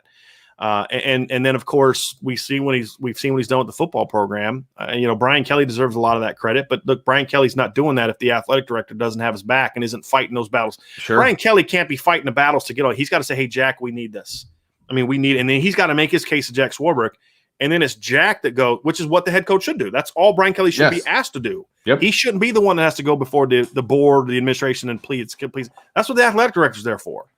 But Brian Kelly's got to make his case to Jack Swarbrick and then let Jack go do his thing. And by and large, Jack has had Brian Kelly's back in a big way. And you have to have that in football. Yeah. You have to have that. The super conference thing. There are not super conferences right now because of Jack Swarbrick. Right. And I hammered him for the postseason thing. And then Vince was like, you may want to rethink that. And if you really think about it, this is where it's coming from. This may end up being Jack just pulling another one. And I'm like, you know what? You're right. Like that fits more in line with what he's done than what my initial negative reaction was. So Vince but it was his history, Vince. Right. Exactly. That got me down off the ledge. Like, you know what? If I'm being fair and I'm looking at what his track record is, there's pretty good odds that you're right and I'm wrong. And so, yeah, I think he's earned that. Now, as long he's got to keep doing it, right? Like no one should ever have a job for life. You have a job as long as you're still doing it at the high level that you've been doing it. Absolutely. Brian Kelly goes out and wins the national title next year and then goes 4-8 the next 2 years. I'm sorry. It's time to go. It's just right? Go Tigers. Go Tigers. No question about it. But yeah, I don't know his contract, but if he's year to year, as long as he's continuing to do what he's doing, then okay, it is what it is. Right. D. McNally says, first time, long time listener, podcast listener. Welcome. With the number of guys that we've taken committed in the DB classes of 20 and 21, how many 22 guys do you think Notre Dame will take? Well, they got 4 right now, and they got 1 on the board. So 4, maybe 5. I think they're only going to take 1 more DB. Yeah, they're going to take. They want Xavier Nwangpa, and that is it. If they don't get him, I could see them maybe finding another safety, but I could also see them saying we're going to use it for. I have a feeling that maybe that question was meant to say 2021 and 2022. So how many will they take in 2023? Yeah. Just in case. I think 1 to 2 corners next year is all you really need, and it's got to be high impact guys. I have an article breaking this down actually at irishbreakdown.com. I talk about sort of what's next. I have I think it's 8 corners in 2023 that Notre Dame, that it's from doing my homework. That's the guys that they're focusing on right now. I think you need at least one of them. If you only get one corner next year, I can live with that.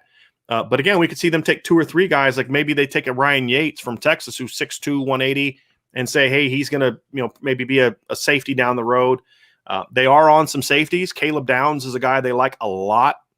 He's one of the 2023 kids that Notre Dame is on. There's definitely some players on the board in 2023 that they like. I think probably 4 would be the max of what you'd be able to go with next year in the secondary. Of just pure secondary players, but so check out that cornerback article that I have. Some safety names to keep an eye on. Obviously, Peyton Bowen has visited Notre Dame. Caleb Downs is a guy that they really like. Michael Daughtry is a guy that they have some interest in. Terrence Love is a safety from Georgia that the staff likes a lot. He likes Notre Dame a lot. He's a top 100 player. He's a guy to keep an eye on as well. Isaac Smith from Mississippi. So there's some guys on the board that they're looking at. So I could see them taking 2 safety. I could even see them go as low as 3. 1 stud corner and 2 safeties, or 1 corner, 1 safety, and 1 hybrid guy, and then call it a day.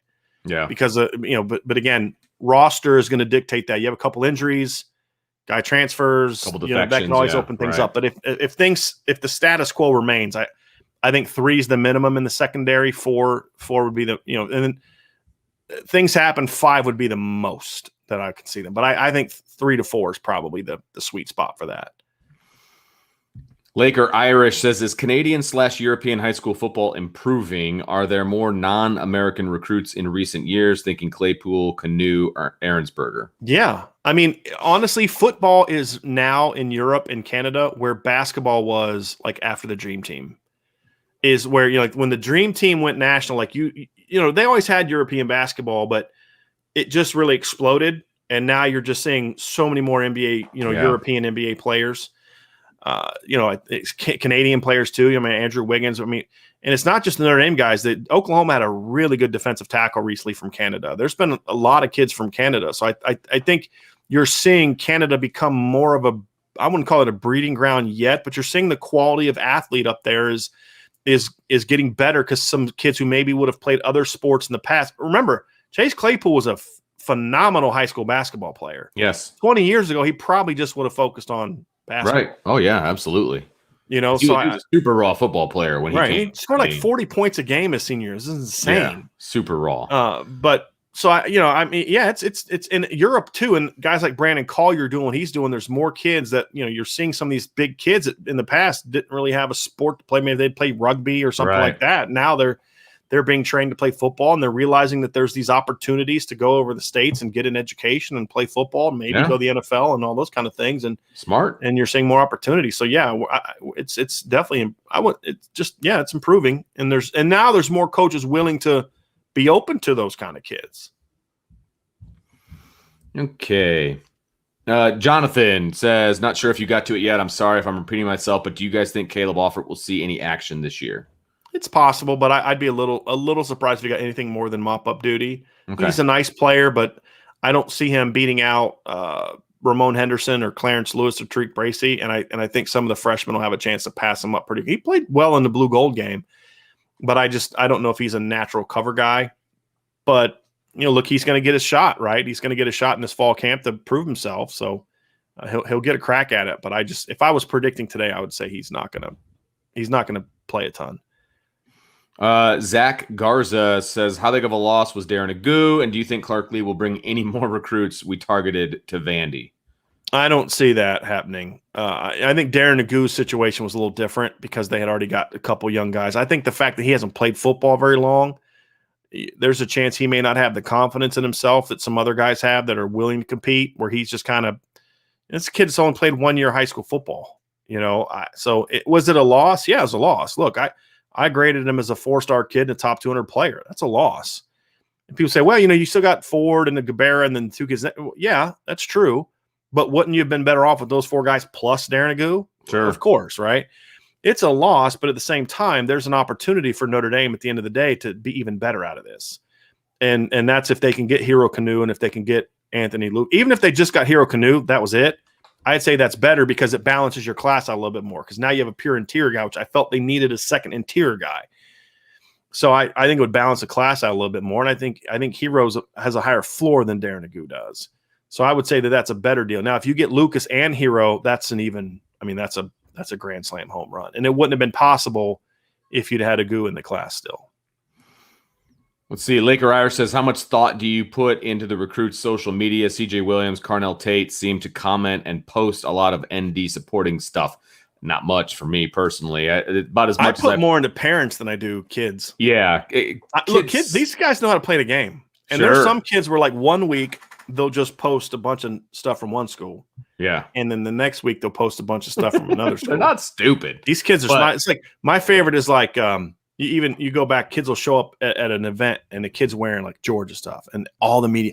So-and-so showed up at camp wearing Georgia stuff. And then the next day he shows up with Alabama stuff or Florida State stuff. You know, these kids are savvy and they understand social media a whole lot more than I do as far as how to, you know, how to use it, manipulate it, and you know, and all that kind of stuff. So I don't put a ton on it, but look, there are some times you're like, look, man, it's been like a month, and all this kid does is retweet Notre Dame stuff. That's got to tell you something. But you know, and then sometimes like, you know, I made a comment recently about, you know, if a parent is any indication of where a kid is leaning, you got to be feeling pretty good about Ohio State for Xavier Nwak, because all his mom was doing was retweeting Ohio State stuff. I mean, just that's it. I mean, she didn't tweet anything other than that. And then recently she's kind of starting to tweet a few more pro Notre Dame things, but you know, I think that's usually where you can get a little bit more insight than the players. I think these kids are pretty savvy young people. We got a super chat down here, Vince, from Old Grim. Old Grim. Do you think BK had the Freeman conversation with Reese about being tired of losing yet? I would imagine so, but I think Tommy Reese knows Brian Kelly well enough to know that he already knows that. I mean, if Brian Kelly is genuinely sick of losing, the dudes on his current staff already know that. Trust me, he has made that very clear in their staff meetings. It's not just something where he just was like, you know, I'm going along, and all of a sudden he just kirked out talking to Marcus Freeman, right? That's something that, trust me, that's the standard. Hey, look, if I'm putting in work in a recruiting trail, you better be putting in work in a recruiting trail. That kind of thing. So trust me, that if that sentiment is genuine, that is not a hidden sentiment in the coach's office. Okay, let's see here. Okay. Laker Irish says, what would happen if our kickers or punters were injured? It doesn't seem like we have a lot of backups in that arena. I will say this. Teams only have 85 scholarships. You are not giving out scholarships to backup kickers and backup punters. That's just not where you need to allocate your funds. But I will say this, as far as Notre Dame is concerned, they have 2 punters on the team. And they are listed as punters anyway. They have, you know, Jay Bramblett, and they got Jake Rittman, who I believe is a walk-on. And then I don't know how many kickers they have. They have 2 scholarship kickers right now. Okay. What Notre Dame has done a really good job with, yeah, there they are, in my opinion, is recruiting the replacement kicker when the starting kicker is going into his 5th year. Right. And that kid redshirts, and then he kind of takes over. We've seen that a lot with long snappers too. Yes. Last 3 long snappers were all guys that redshirted as freshmen and then took over, you know? And so I think, but that you can't do like 3 of them in 1 year, right? You're not going to like, you pick one, right? And but look, they've also done a good job of bringing in good walk. I mean, Harrison Leonard's a guy that can go out there and kick you extra points and maybe some 25, 30-yard field goals. I mean, they've had some good walk-on kickers too. That's going to be a part of it as well, as you've got to be able to, your depth has to come from the walk-on market. And because there's a lot of teams that just won't give scholarships to kickers. So at all, there are kids who are scholarship worthy who aren't getting scholarships.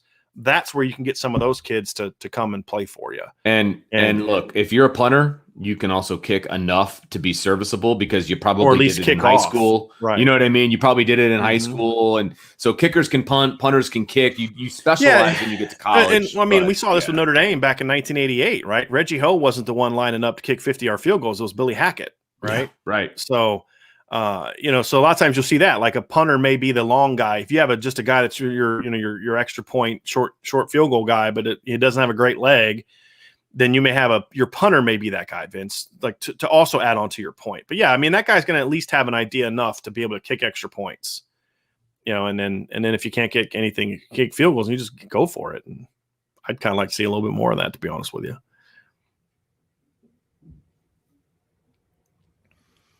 Here we go. Felix Fournier says, with Tremble off to the NFL, Tyree getting a bigger role, can we expect more 21 personnel with both Williams and Tyree on the field and more targets for the running backs? Thanks for the great show. Yes. I think so, yeah. I hope so. Yeah. I think so, and I hope so. Yeah, I would say I lean more towards I think so, just because we've seen it. We saw them using the backs in a lot of different ways in the spring. And also from some things I've been told, I expect we'll see more of that. I think Tommy Reese is looking forward to using Chris Tyree more this year. Again, I honestly think the lack of use of him and some of the other younger guys last year was more of a Brian Kelly decision than it was a Tommy Reese decision. Yeah. John Klimek says, we did the dorm thing for camp in college. No AC, just fans. It was horrible. Let me tell you, Notre Dame, about half of Notre Dame's dorms don't have AC. So, yeah. But I've heard the Culver situation is even worse. Is it really? Yeah. Okay. Yeah. So there you go. But yeah, I believe they're upgrading a lot of the dormitories at Notre Dame to provide AC and all that. But there's a lot of them that don't have it. Hey, Vince, where are you in the show right now? 236. Okay. Wow. Okay. Yeah, we are a ton of questions today, which is great, everybody. It's fantastic. We might be here all night. While you're looking, I'm going to pull up some from where I am down here. So we have a question from Liam Gaming. Do you see any commits get bumped from 4 to 5 star or 3 to 4 star? I know film and roster structure most important, but it does look nice. Well, okay, so ESPN just jumped Amorian Walker up from a 3-star and the number 77 receiver in the country to number 241 overall and a 4-star. So Amorian Walker is now a top 250 player according to ESPN because of the offers he got this summer.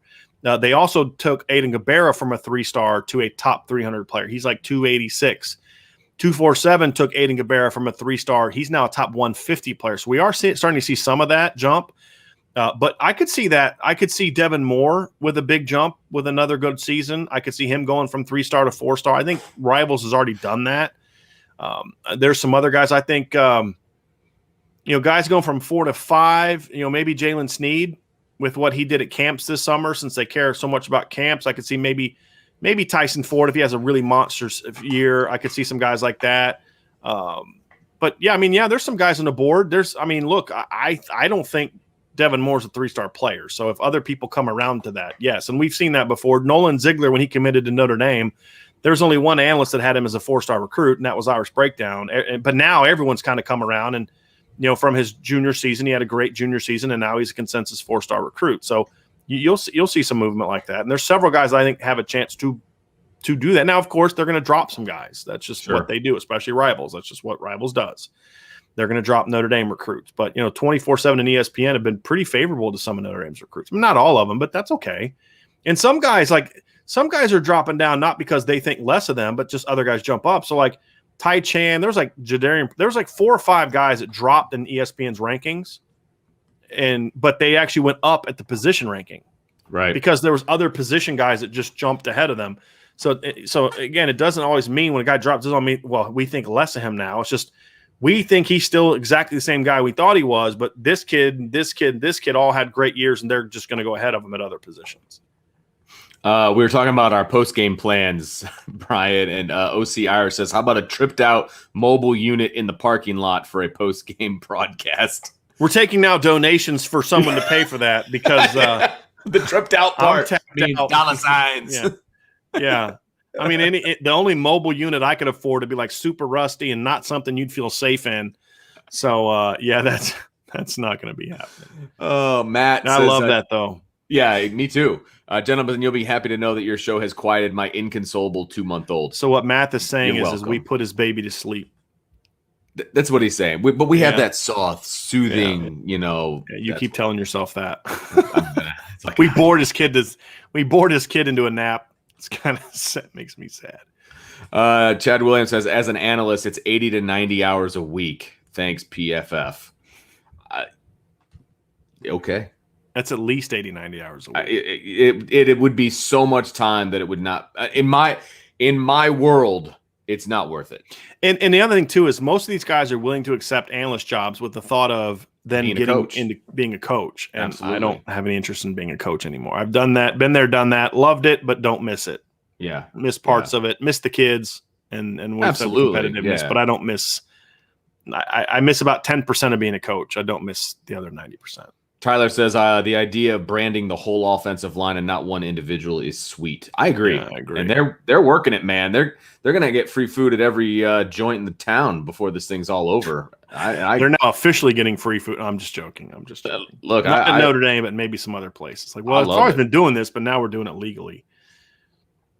We've talked about this before, but I'll let you run through it while I'm looking for more questions. Brian Tool Worker says, "Sorry if I missed this earlier. Can you project the starting 5 for the O-line?" Well, here's what I hope the starting 5 is. Just my hope.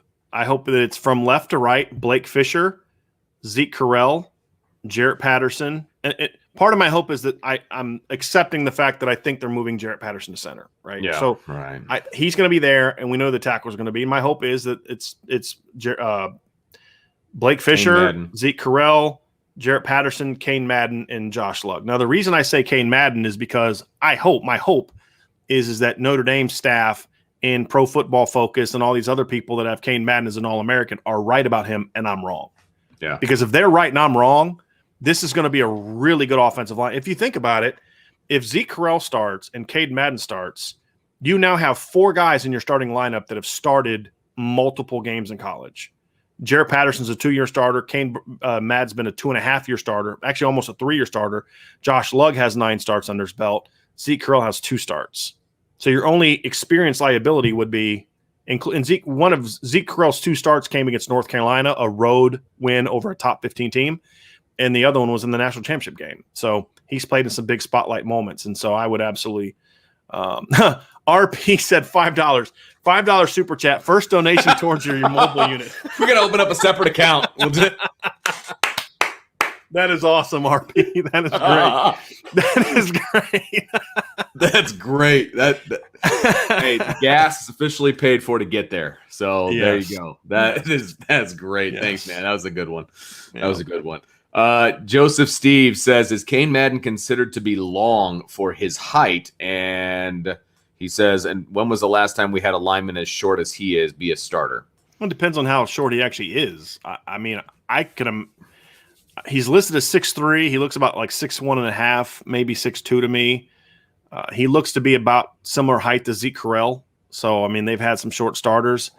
I don't think he's necessarily long for his size, but he's not stubby either. Like, he's stubby height-wise and body-wise, but he looks to have at least above average arm length, which helps him as well. But he's very strong. When was the last time he had a guy start as short as him? Sam Mustipher was only about 6'2", wasn't he? Yeah. He was pretty short. Zeke Correll's pretty short. And I'm okay with a short center. I get less okay with it as you move out. I'm okay with a 6'2" guard. Okay. As long as he's got some length to him, I'm okay with it. I think you have to honestly, I don't really care about height. If you have 5'6" guys across the board, I would not care. As long as they have length and they can, like, Isaiah Wynn was a left tackle at Georgia, and he's a left tackle in the NFL, and he's 6'2". But he's got incredibly long arms, and he's before the injury, he was a pretty athletic kid. I don't care about height. I care about length. Yeah, fair enough. It's just you don't find a lot of 6'2" guys with 35-inch wingspan or 35-inch arms. That's the problem. I don't know if you've watched this guy, but I'll ask. Hey, Brian and Vince, have either of you had the chance to watch film on 23 wide receiver prospect Jaylen Brown from Miami? What do you think of him and any intel on ND's chances? I'm very impressed. Thanks. We've talked about him in the chat before. He is a kid that definitely has interest in Notre Dame, from what I'm told. I have a source down there that knows the kid, has talked to the kid. Kid likes Notre Dame a lot. Now, does that mean they're going to get him? I'm not saying that, but I think that if they stay on him and they make him a priority, which so far I'm told they are, they have a shot there. Very high academic kid. I think he goes to Gulliver Prep. Let me look that up real quick, Vince. I think he goes to Gulliver Prep, which is a really, really good private school down in Miami. Like, Gulliver Prep is not somewhere you go. Yes, he's in Gulliver Prep in Miami. That's not somewhere you go to just play football. Right. You're going there because your parents want you to get an education. Right. Right. And I'm told that his dad is really into education. And when a dad is into that, that's going to help your cause. Sure. So I think they have a shot. Now, they're going to have to recruit him hard. They're going to have to win a recruiting battle. But I think that he is one of those rare Miami kids that is going to naturally gravitate towards Notre Dame's other things. And if you can convince him on the distance and the football part of it, sure, you're going to have a really good shot. But he's going to naturally be attracted to the unique aspects of Notre Dame. So to Michael's point, he is very good. Very good.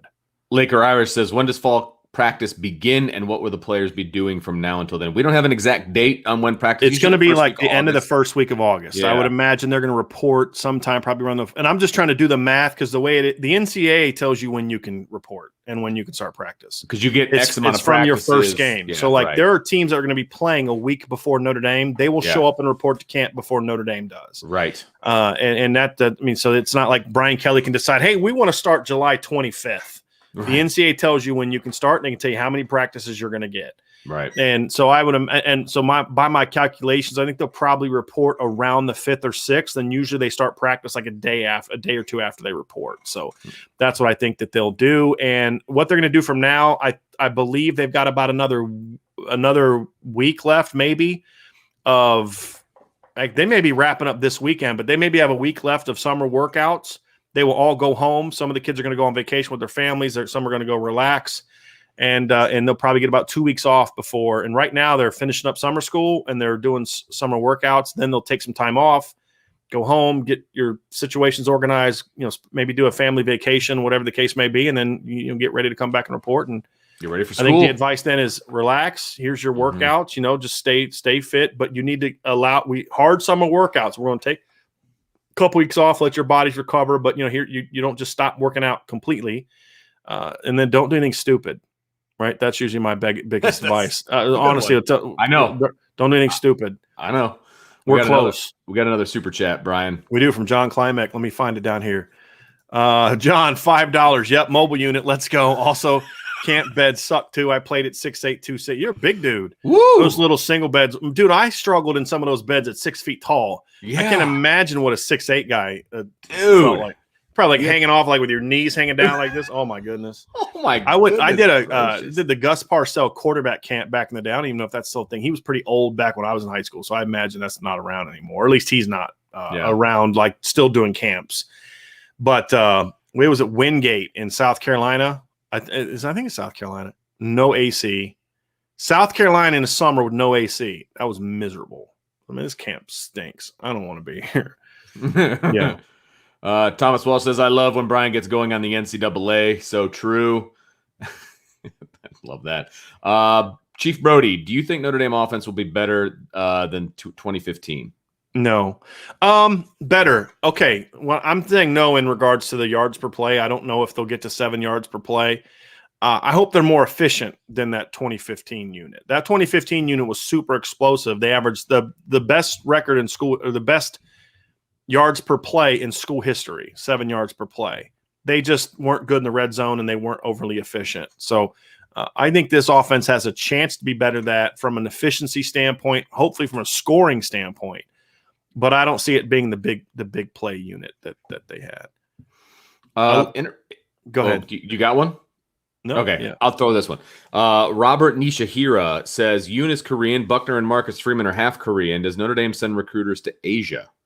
No, they were all. I mean, they're all American. They're all American. They're all kids, here. Yeah. I mean, Justin Yoon was from Tennessee. Went to prep school in Massachusetts. Tyler Buckner lives in California. Tyler Buckner's also half Korean, I believe. His mom is Korean, just like Marcus Freeman's situation. Half Korean. Yep. Yeah. But no, I mean I'm pretty sure Justin Yoon's dad, I believe he came from Korea, but Justin was born in America. So none of those guys were recruited from Asia. But look, I'm all about find ways to get kids from all over the country. I don't know what the football situation is in Asia. I know basketball, there's more Chinese, there's more, Chinese basketball. Basketball is huge in China. So I imagine there's a lot of kids playing basketball over there. I don't know if you can go recruit over there. I don't know what the political situation is and all that kind of situation. But point there. But look, wherever there's kids, go find them. That's what I'm about. If I found out there was like a Brazilian football team and those kids could run and they could hit and they know how to play football, I was okay, fine. Let's go down there for a week and see if any of those kids can play. Right. Send me some film. Yeah, exactly. Michael Collins says, where was Canoe on Endy's board if he wasn't a take before the Agu decommitment? Would you rather they have kept Agu in the class or get Canoe, presuming they also get Lucas? Yeah, and he asked this question before I answered the other one, so I kind of I apologize. No, it's fine. I'm just saying, I'm gonna reiterate. I wasn't. Okay. I'm reiterating. Like partly the reason I answered the question earlier is because I saw this question from Michael. I got you. But yeah, I would have, if I could choose, I would rather have had Canoe. The reason being is I love Darren Agu, but they already had Gabera and they already had so what I mean, like I would have rather had Agu and Hero, and then also taken Anthony Lucas, right? I didn't realize at the time that they were going to take Heinisch. I would have, I just would have had a different, but if they're dead set on Heinisch, then, and you can only take either Agu or Hero Canoe, then I would have taken Hero just because of the way that it sets up. Plus now you have a couple 2023 commits at defensive end. I still think you have to have really good players up the middle too. And I think Hero Canoe he's raw, but he's got the tools to be a really, really good player.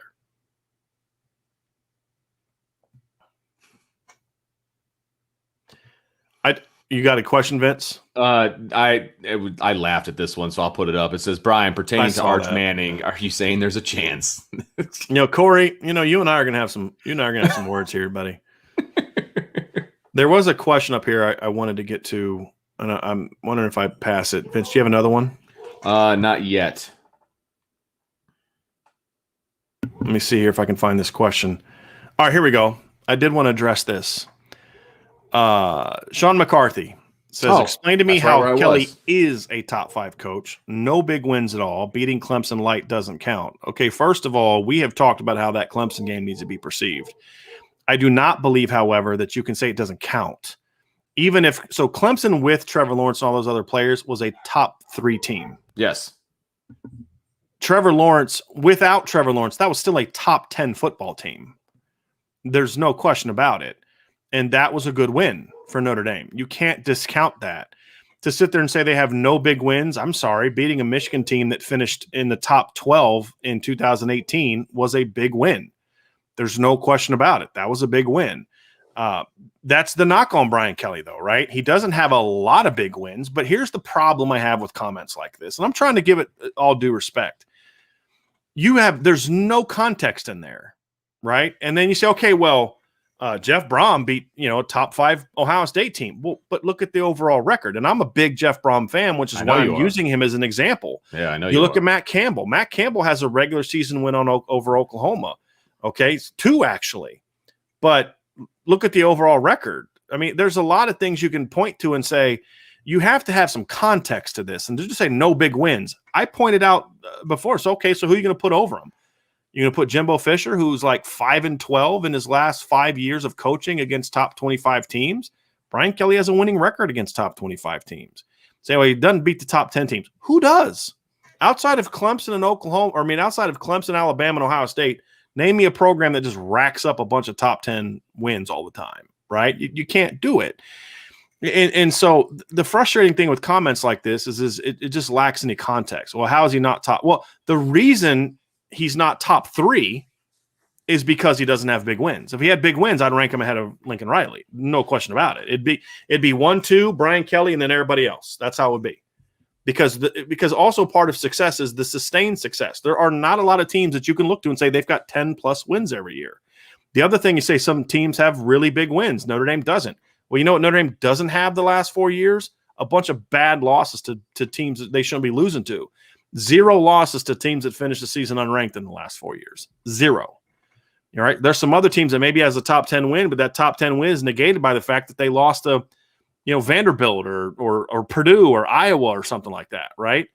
So I think that lacks context. I think that is simply trying to spin the conversation and leaving out context to make a point that you already hold. We can argue about where Brian Kelly ranks in the top 5. You can make a case that he should be 5 and not 4. I've made that case myself. I think I would have him probably 5 because Ryan Day does have a postseason playoff win. And I think Ryan Day, as the offensive coordinator, should get some credit for what Ohio State did the 2 years before he took over as the head coach, because Urban was dealing with some off the field stuff and all that other kind of stuff. And Ryan Day kind of helped steer that ship and keep it going. But Brian Kelly's done a lot of really good things. And yes, and I've hammered him a ton because the expectation is championships. But when your disappointing season is 11-2, you're a pretty darn good friggin' football coach. Sure. Yeah. And so to me, there's no question he's a top 5 coach. Now, is being top 5 good enough for me? No, it's not, because you should be winning a championship. But to act as if he should not be a top 5 coach, to me, that there's not a good argument to make for that. Now, you could say there's a gap between the top 3-4 guys, and Kelly. Okay, fine, because of lack of big wins. But you're going to have to tell me who should be in the top 5 before you start to sit there and say no big wins and all that. Because that's all I say. Okay, fire your coach. Okay, fine. Who are you going to replace him with? That is a legitimate argument to make. Like, so you can say you want to say you're going to fire Del Alexandro. Okay, who are you going to replace him with? But you need to have a plan. You can't just tell me he's not a top 5 coach. Okay, who is? Jimbo Fisher? You can still go on for what he did at a school he's not even at anymore? Okay, well then why not give Brian Kelly credit for his 2, championships at Grand Valley State, right? Mac Brown, who won a title 16 years ago at another school. I mean, you're going to put him in there? Put Pat Gerald in there, put Matt Campbell in there, who Notre Dame was waxed 2 years ago, and put Kirby Smart in there, the coach who's done less with more. So I mean, you got to give me some teams that you think, some coaches that you think are better than him, and then you've got to then stack their overall resume up against Brian Kelly's, and when you do that, it's not going to. The argument's not going to go really well for you, in my opinion. All right. Let's see. Zach Garza, he says, I'm surprised people aren't recognizing how good Kyron Williams really is. I think he's a legitimate Heisman contender. I agree. And look, this is someone who ranked him pretty low in his recruiting class coming out. Yeah, so it's not like I'm riding the ranking train. And I mean, look, Kyron Williams is a really good football player. And he did that last year with no help from the passing game almost the entire season. He's a really good football player. I mean, 1,100 yards rushing and 35 catches in his first year as a starter. He's a second-team All-American. Yeah. Wasn't he? So yeah, I mean, I don't care too much about that. I'm just saying he's getting recognition. Sure. But from other people. But, I think most people, but I think a lot of people don't recognize him as that. Pro Football Focus didn't have him in the top 10. Which I think that's absurd. Mind-blowing. Yeah. But I agree. I think Kyron's a dark horse Heisman candidate. Yeah, I really do. Now, I think if Notre Dame wins a lot this year, I think Jack Cohn probably going to get more credit for that, just because the way that it works in the media and the way that the Heisman thing goes. But I mean, I think he's going to absolutely. If Notre Dame's a playoff team again this year, Kyron Williams, in my opinion, will have a big part of that. No question about it. Where are you at right now, Vince? I 336. We're getting there. Okay, I have another couple that we pass over. I want to get to, but okay. But Matt Last was one of those ones I saw. Go ahead, Vince. Matt says, just snag some IB gear for my daughter and me. Brian, any chance you have any IB stickers? I'd love to add one to my Yeti cooler. In the thing, there's stickers. In the store, the thing. Yeah, the IB store. In the IB store. Go check it out. There are stickers. There's multiple sizes in there as well. So definitely check that out. If you've got one, Brian, go ahead and hit it. If you've got one you want to hit. It's kind of a comment. Michael Campbell said, I love the offense during the Deshaun Kaiser days. We were lethal. Just look at the Clemson game film we lost after they were ahead in the monsoon rainstorm when it lifted. I mean, I get that, but to me, it rained on Clemson's side of the field too, right? I mean, it doesn't just rain on Notre Dame's side or when Notre Dame had the ball. And Clemson made the plays they needed to make. I think that part of the reason Notre Dame came back in the second half is because Clemson was up 21-3, and they were going to give you the short routes, and Notre Dame was able to hit a couple crossers, and Will Fuller took one, and then Chris Brown took another one. You hit that wheel route up the side, but I don't think the offense played overly well, and they didn't play that great against Ohio State that year, and the Deshaun Kaiser-led offense in 2016 was pretty bad, especially in the fourth quarter. He was awful in the fourth quarter of games in 2016. But no, the 2015 offense was pretty good. But that offense was clicking before Deshaun Kaiser took over. Yeah, it really was. Need we go back and look at the Texas game when Malik Zaire shredded Tech? That's still one of the best single-game passing performances of the last decade by Notre Dame. I mean, he went 18 of 21 for I'm going to look up his numbers. They were just dumb numbers. I mean, he was just and he was throwing bombs too. Remember, he hit 2 bombs over top to Will Fuller in that game. It wasn't like he was nickel and diming them. He was throwing lasers. He was hitting in cuts. He was hitting bombs. And then he had a couple misses early against Virginia, but he had that bomb to Will Fuller in that game too. Remember, they threw 60 plus yards in the air. But Malik was shredding. He went 19 of 22, 86.4 completion percentage in his for 3 touchdowns and no picks. Malik Zaire did. It's average against Texas. Yeah, that's pretty good. Did you have another one you wanted to hit? No, that's it. Chief Brody says BK told Freeman he's tired of losing. Yeah, he said it in his interview with Chris Zorich. Freeman said that Kelly said it. Right. So it's hearsay if we're in court, but that is what we were legally told, so. Don't think he's going to make it up. Yeah. Matt says, Brian, if you put some stock into what parents say on social media and activity about a kid's outlook on a school, Mary Rice's Notre Dame support of Notre Dame related tweets seems to be a great sign. Haven't kept up with it, but for a while she seemed to be very pro Notre Dame with likes and retweets. So Zach. So is Zach. Right. Yeah. No question. Corey D says, does NIL serve as a springboard to greatness for Notre Dame based on our great brand, TV contract, exposure, etc.? Is it an advantage for the Irish? If they use it correctly, it will be, yes. And I feel like they're headed in that direction, Brian. Yeah. I think they're doing a good job with it, but there's going to be some feeling out period as to how to really and there's going to be some real shadiness going on. Oh, absolutely. Notre Dame's that's going to cost them some kids, but that's happening now anyway. I mean, those kids that are doing that weren't going to come to Notre Dame anyway. It's the same kids now that are taking $100,000 under the table to go to somewhere, in the southeastern part of the country. You know what I mean? Yeah. Tommy Guns has an interesting one when we were talking about upgrades, I believe. He says, what do you guys think about a VR room? Probably better suited for some positions more than others, or VR that's usable in the indoor, specifically during the summer instead of a gaming room. Look, I will tell you, they do put cameras on the quarterbacks so you can see where their head is going, and then they analyze that film afterwards. I don't know about VR specifically. What are your thoughts, Brian? You're assuming virtual reality? Yes. I think there's limitations to it. If he's talking about for gaming and stuff, okay, fine. Oh, yeah. Put it in there for gaming and stuff. But, for football, I think there's some advantages to it. I just don't think it can become your primary. I think, look, there's a lot of things where, that's a good resource. If you can do something where you can put it on there and the kid can be watching film from a certain angle or something like that. But, I think there's some merit to that. And that's one of the reasons I thought Any Given Sunday was an overall pretty terrible movie. But I thought the shaky craziness of the cameras during the games was about the most realistic to what a football game is actually like. Yeah, for sure. In any movie I've ever seen.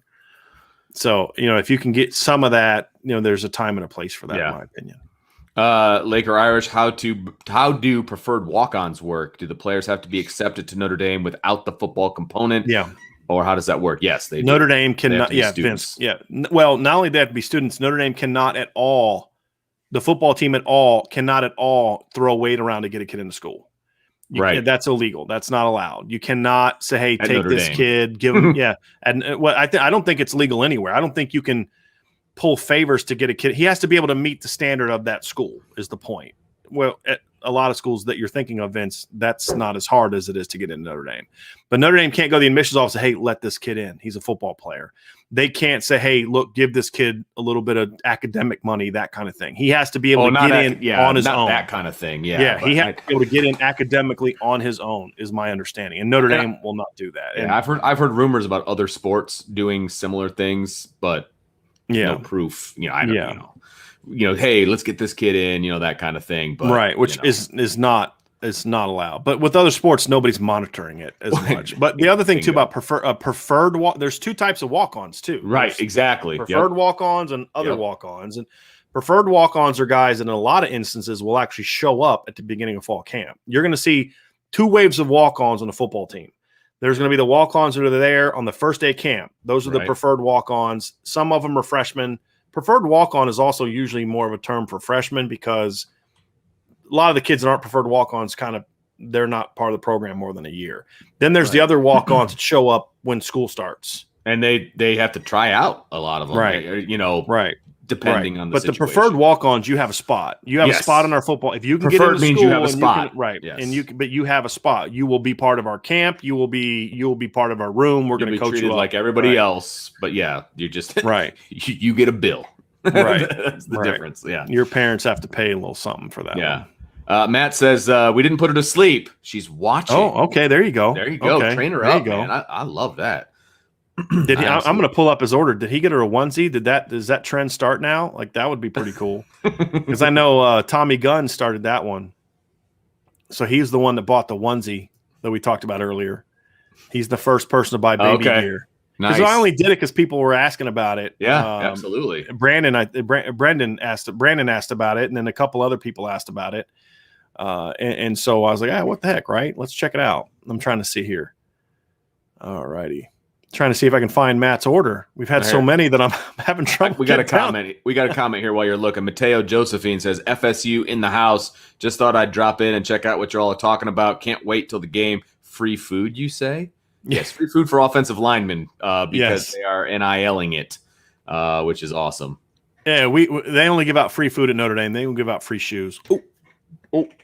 Sorry. Did I go there? Wow. Mateo, I'm just kidding. Mateo's been in our show before. I'm just messing with you, but I appreciate you dropping in. And I always like when Notre Dame and Florida State play. I wish that's actually a game I would like to see more. Yeah, that 93 game was one of my favorite. Yes, my favorite all-time Notre Dame games. And I always had a lot of respect for Bobby Bowden. And the main reason why is because unlike Steve Spurrier was arguably one of the five most innovative and genius coaches of my life. My issue with him is let's just say he ducked people. He would not play Miami a lot. And he didn't really schedule tough. He got a pink onesie. Oh, nice. So adorable. Well done. That's awesome. We're gonna need a picture of that. But anyway, but the thing is, like Bobby Bowden would, because they were an independent, and so they would play anybody, anywhere, anytime. You think that Steve Spurrier, in the height of his program, was going to take his team up north and play a Lou Holtz coach football team?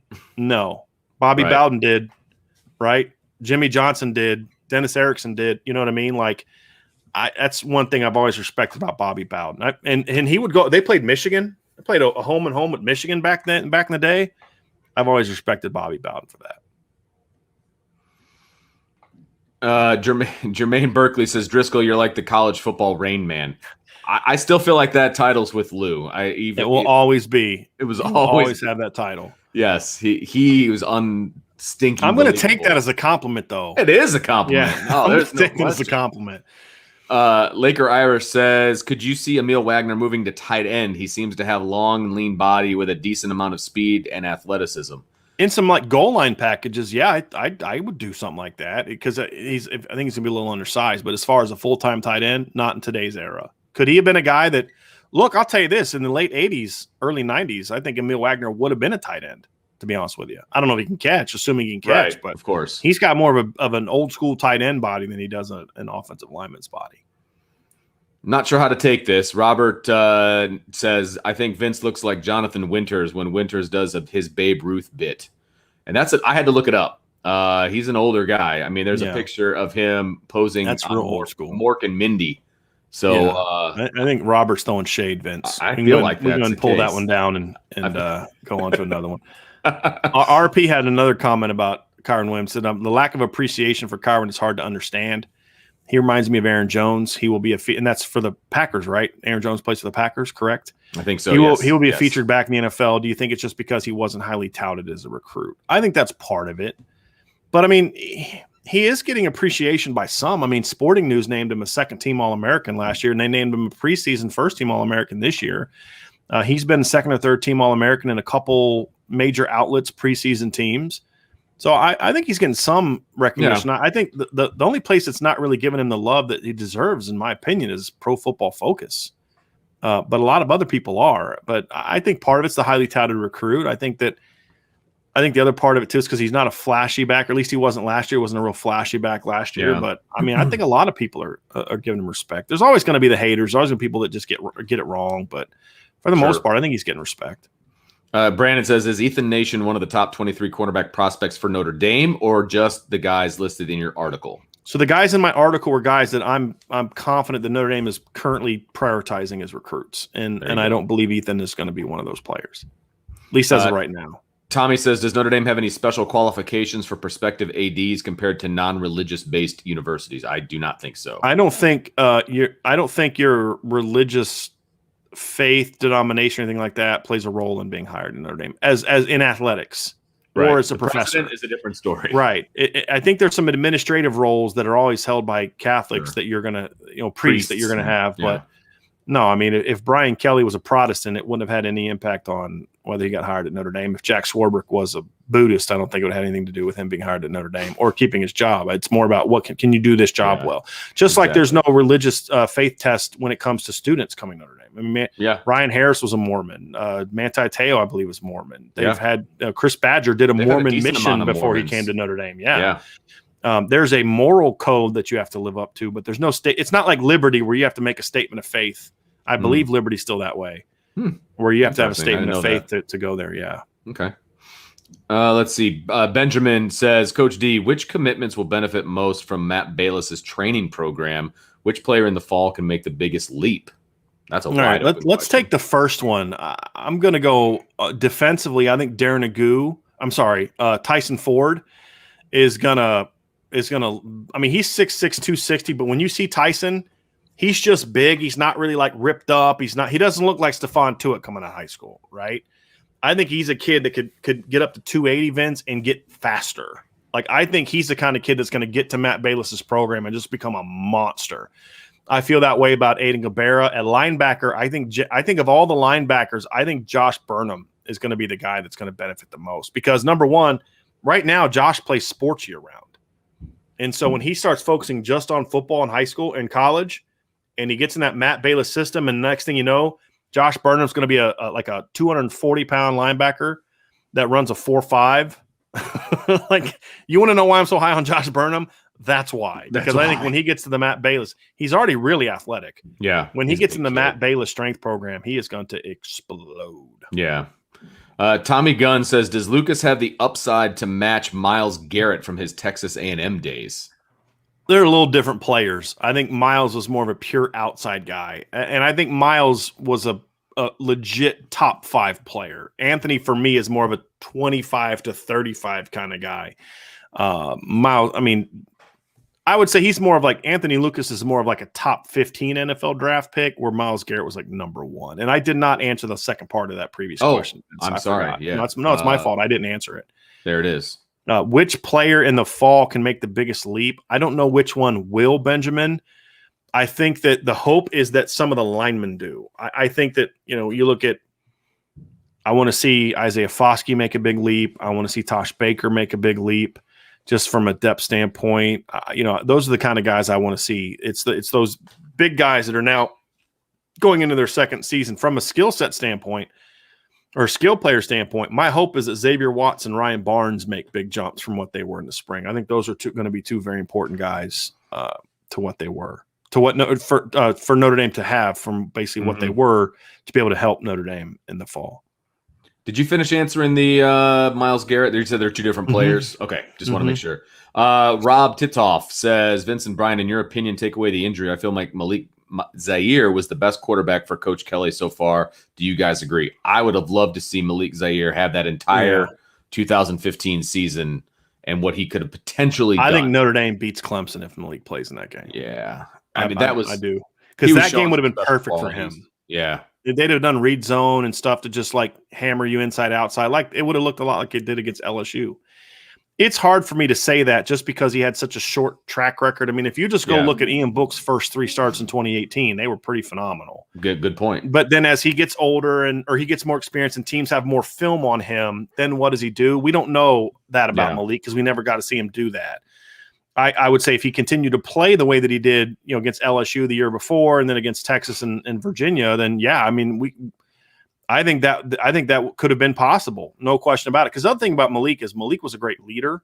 Mm-hmm. Now, I don't like how Malik handled what happened in 2016, but I also probably would have handled it exactly the same way when I was a junior in college. Yeah, right. Just because, we don't need to get into that, but it was a bad situation and he was set up to fail, in my opinion. And I wouldn't have handled that very well either. But he was a guy that the players respected a ton. And a guy that would have thrived at Notre Dame if given the opportunity. But that's just a guess because 3 games is not enough to be able to say he would have done this. And again, I go back to what Ian Book did his first 3 starts at Notre Dame. I'm talking like real starts, not like that mop-up start in 2017 that he had against North Carolina. But you look at Ian Book, His first start against Wake Forest, he went 25 of 34, 325 yards, 2 touchdowns, and I believe he rushed for 3 touchdowns that game too. The next game, his next start, he went 24 of 33, 278, and 4 touchdowns in a win over Stanford, who was ranked in the top 10 at the time. Next game, 25 of 35 against Virginia Tech on the road, 2 touchdowns. His first 5 games, his lowest completion percentage was 71.4% in a road game over, at the time, a ranked Virginia Tech team. That was his off game. Right. But again, teams got more film on him. They started to see where his weaknesses were, and he wasn't able to counterpunch. And that's why he regressed the way he did. But you go look at his first, his first 6 starts, and you're like, this guy's going to be the greatest quarterback that ever played at Notre Dame statistically. But he didn't continue that. And so I have no idea what Malik would have done in starts 8 and 9. But if he would have continued what he did in the first 3 starts, I think Malik would have been. And you talk about a winner, he would have been a winner. Right. We were talking about Bob. Can I say something real quick? Yeah. If Malik stays at Notre Dame and starts and doesn't get hurt, I don't think we have the 2016 debacle, which means we don't have the Matt Bayless, Mike Elko, Clark. So sometimes things happen for a reason. Yeah. And it works out well for you. I think Malik would have won enough to where Brian Kelly would have kept doing what he was doing, and it would have prolonged the fall. And I don't think they'd be where they are now. That collapse forced Brian Kelly to make changes that he should have made. And I think Malik would have masked those problems longer. We were talking about Bobby Bowden, and Mark has to step in and say Bobby stole the championship that year when Notre Dame beat them. Yeah, it was a lifetime achievement award. That's how I felt about it at the time. Yeah. But that's the fan in us talking. I get it. But look, the reality is they shouldn't have lost to Boston College. They shouldn't have lost to Boston College. Yeah. Florida State went on the road 2 weeks later and beat number 7 Florida by 12, and then beat number 2 Nebraska in a bowl game. I mean, that year, Florida State also beat Miami that year, who finished in the top 5, I believe, right? Miami finished 15th. They beat a ranked Virginia team. They beat a ranked North Carolina team. They beat a ranked Clemson team. So, so not all those teams finished ranked. North Carolina did. But, look, Notre Dame had a chance. Florida State, if you look at it, just the overall record, Florida State's only loss was on the road by a touchdown to the number 2 team in the country, right? Notre Dame's loss was at home to a team that ranked in the top 15 at the end of the year, but not the number 2 team in the country. The overall resume for Florida State was better. The only thing Notre Dame had at that point in time was head-to-head. And head-to-head should matter, but it's not the end-all, be-all. The overall resume for Florida State, in my opinion, was just better. And if Notre Dame – it's not like Notre Dame beat BC and then they got the championship. Right. Notre Dame had a chance to handle business. You got to beat the number 17 team in the country at home. That's all you had to do, and you're playing for the title. And they didn't get it done. No, I believe you. I don't like it, but John says, my philosophy professor told me that in the 60s at Notre Dame, he had to study under a single candlelight so he wouldn't get busted for staying up late. Here we are talking about players only hot tubs, civilization progress. I don't know about that. That's pretty funny. Yeah. Brett says, can any of the 22 corners / safety recruits play wide receiver? No, and they won't need to. Right. I will say there's a 2021 receiver that could play, or corner that could play receiver, and that's JoJo Johnson. Right. Yeah, because he was getting recruited to play receiver at other schools. Yeah. That's it. We finally made it to the end. Now you're celebrating us being done, Vince. What's going on with that, man? Whoa. Man, I'm fatigued. It's fatigued. I appreciate everybody being with us. I really do. This is a fun show. Before you leave, please hit the like button. Please subscribe to our channel. And please, please, please share this with people and hit the notification bell. Check out our message board. We do have – now I want to be clear. If you sign up for the Irish Breakdown message board, you have a monthly option, you have an annual option, and you can have a booster club option. If you get any of those options, you do get a 10 or 20% discount to the Irish Breakdown merch store. If you sign up through SI, you do not get that. That is not part of the SI sign up. That's only part of the Irish Breakdown sign up. If you do sign up through SI, however, you will get access to the message board. So if you are currently a member at SI for Irish Breakdown through Sports Illustrated, all I need you to do is send me your receipt that you got from SI that shows me your email address and it shows me your end date. Like, hey, I'm a monthly member or I'm an annual member. Here's my end date. Once you do that, I'll get you set up. It's a real easy process after that. And then, but you will get access to the message board if you sign up. Because if you want the magazine, the SI magazine comes with one of the packages that's not offered by us. It's offered by SI. Right. If you want the magazine, go for it. And you will get all of our content. You'll get access to the message board, all of that. The merch store is our own thing. It's not affiliated with SI. The message board is also our own thing, but we're tying it in with the site. So I just want to make sure that we're clear on that. If you want the merch deal, you can just go through us and we'll set you up. But you can find that right there down below, boards.irishbreakdown.com. Vince, you and I will be back on Monday, and we're hoping to have some things worked out to where we can do some really cool stuff next week. But exciting. We shall see. But everybody that gave us super chats, we super appreciate it. Everyone who didn't give a super chat, we super appreciate you being part of what we're doing and what we're building here at Irish Breakdown. So everybody have a great rest of your weekend. For Vince, I'm Brian. Stay safe. We'll talk to you soon.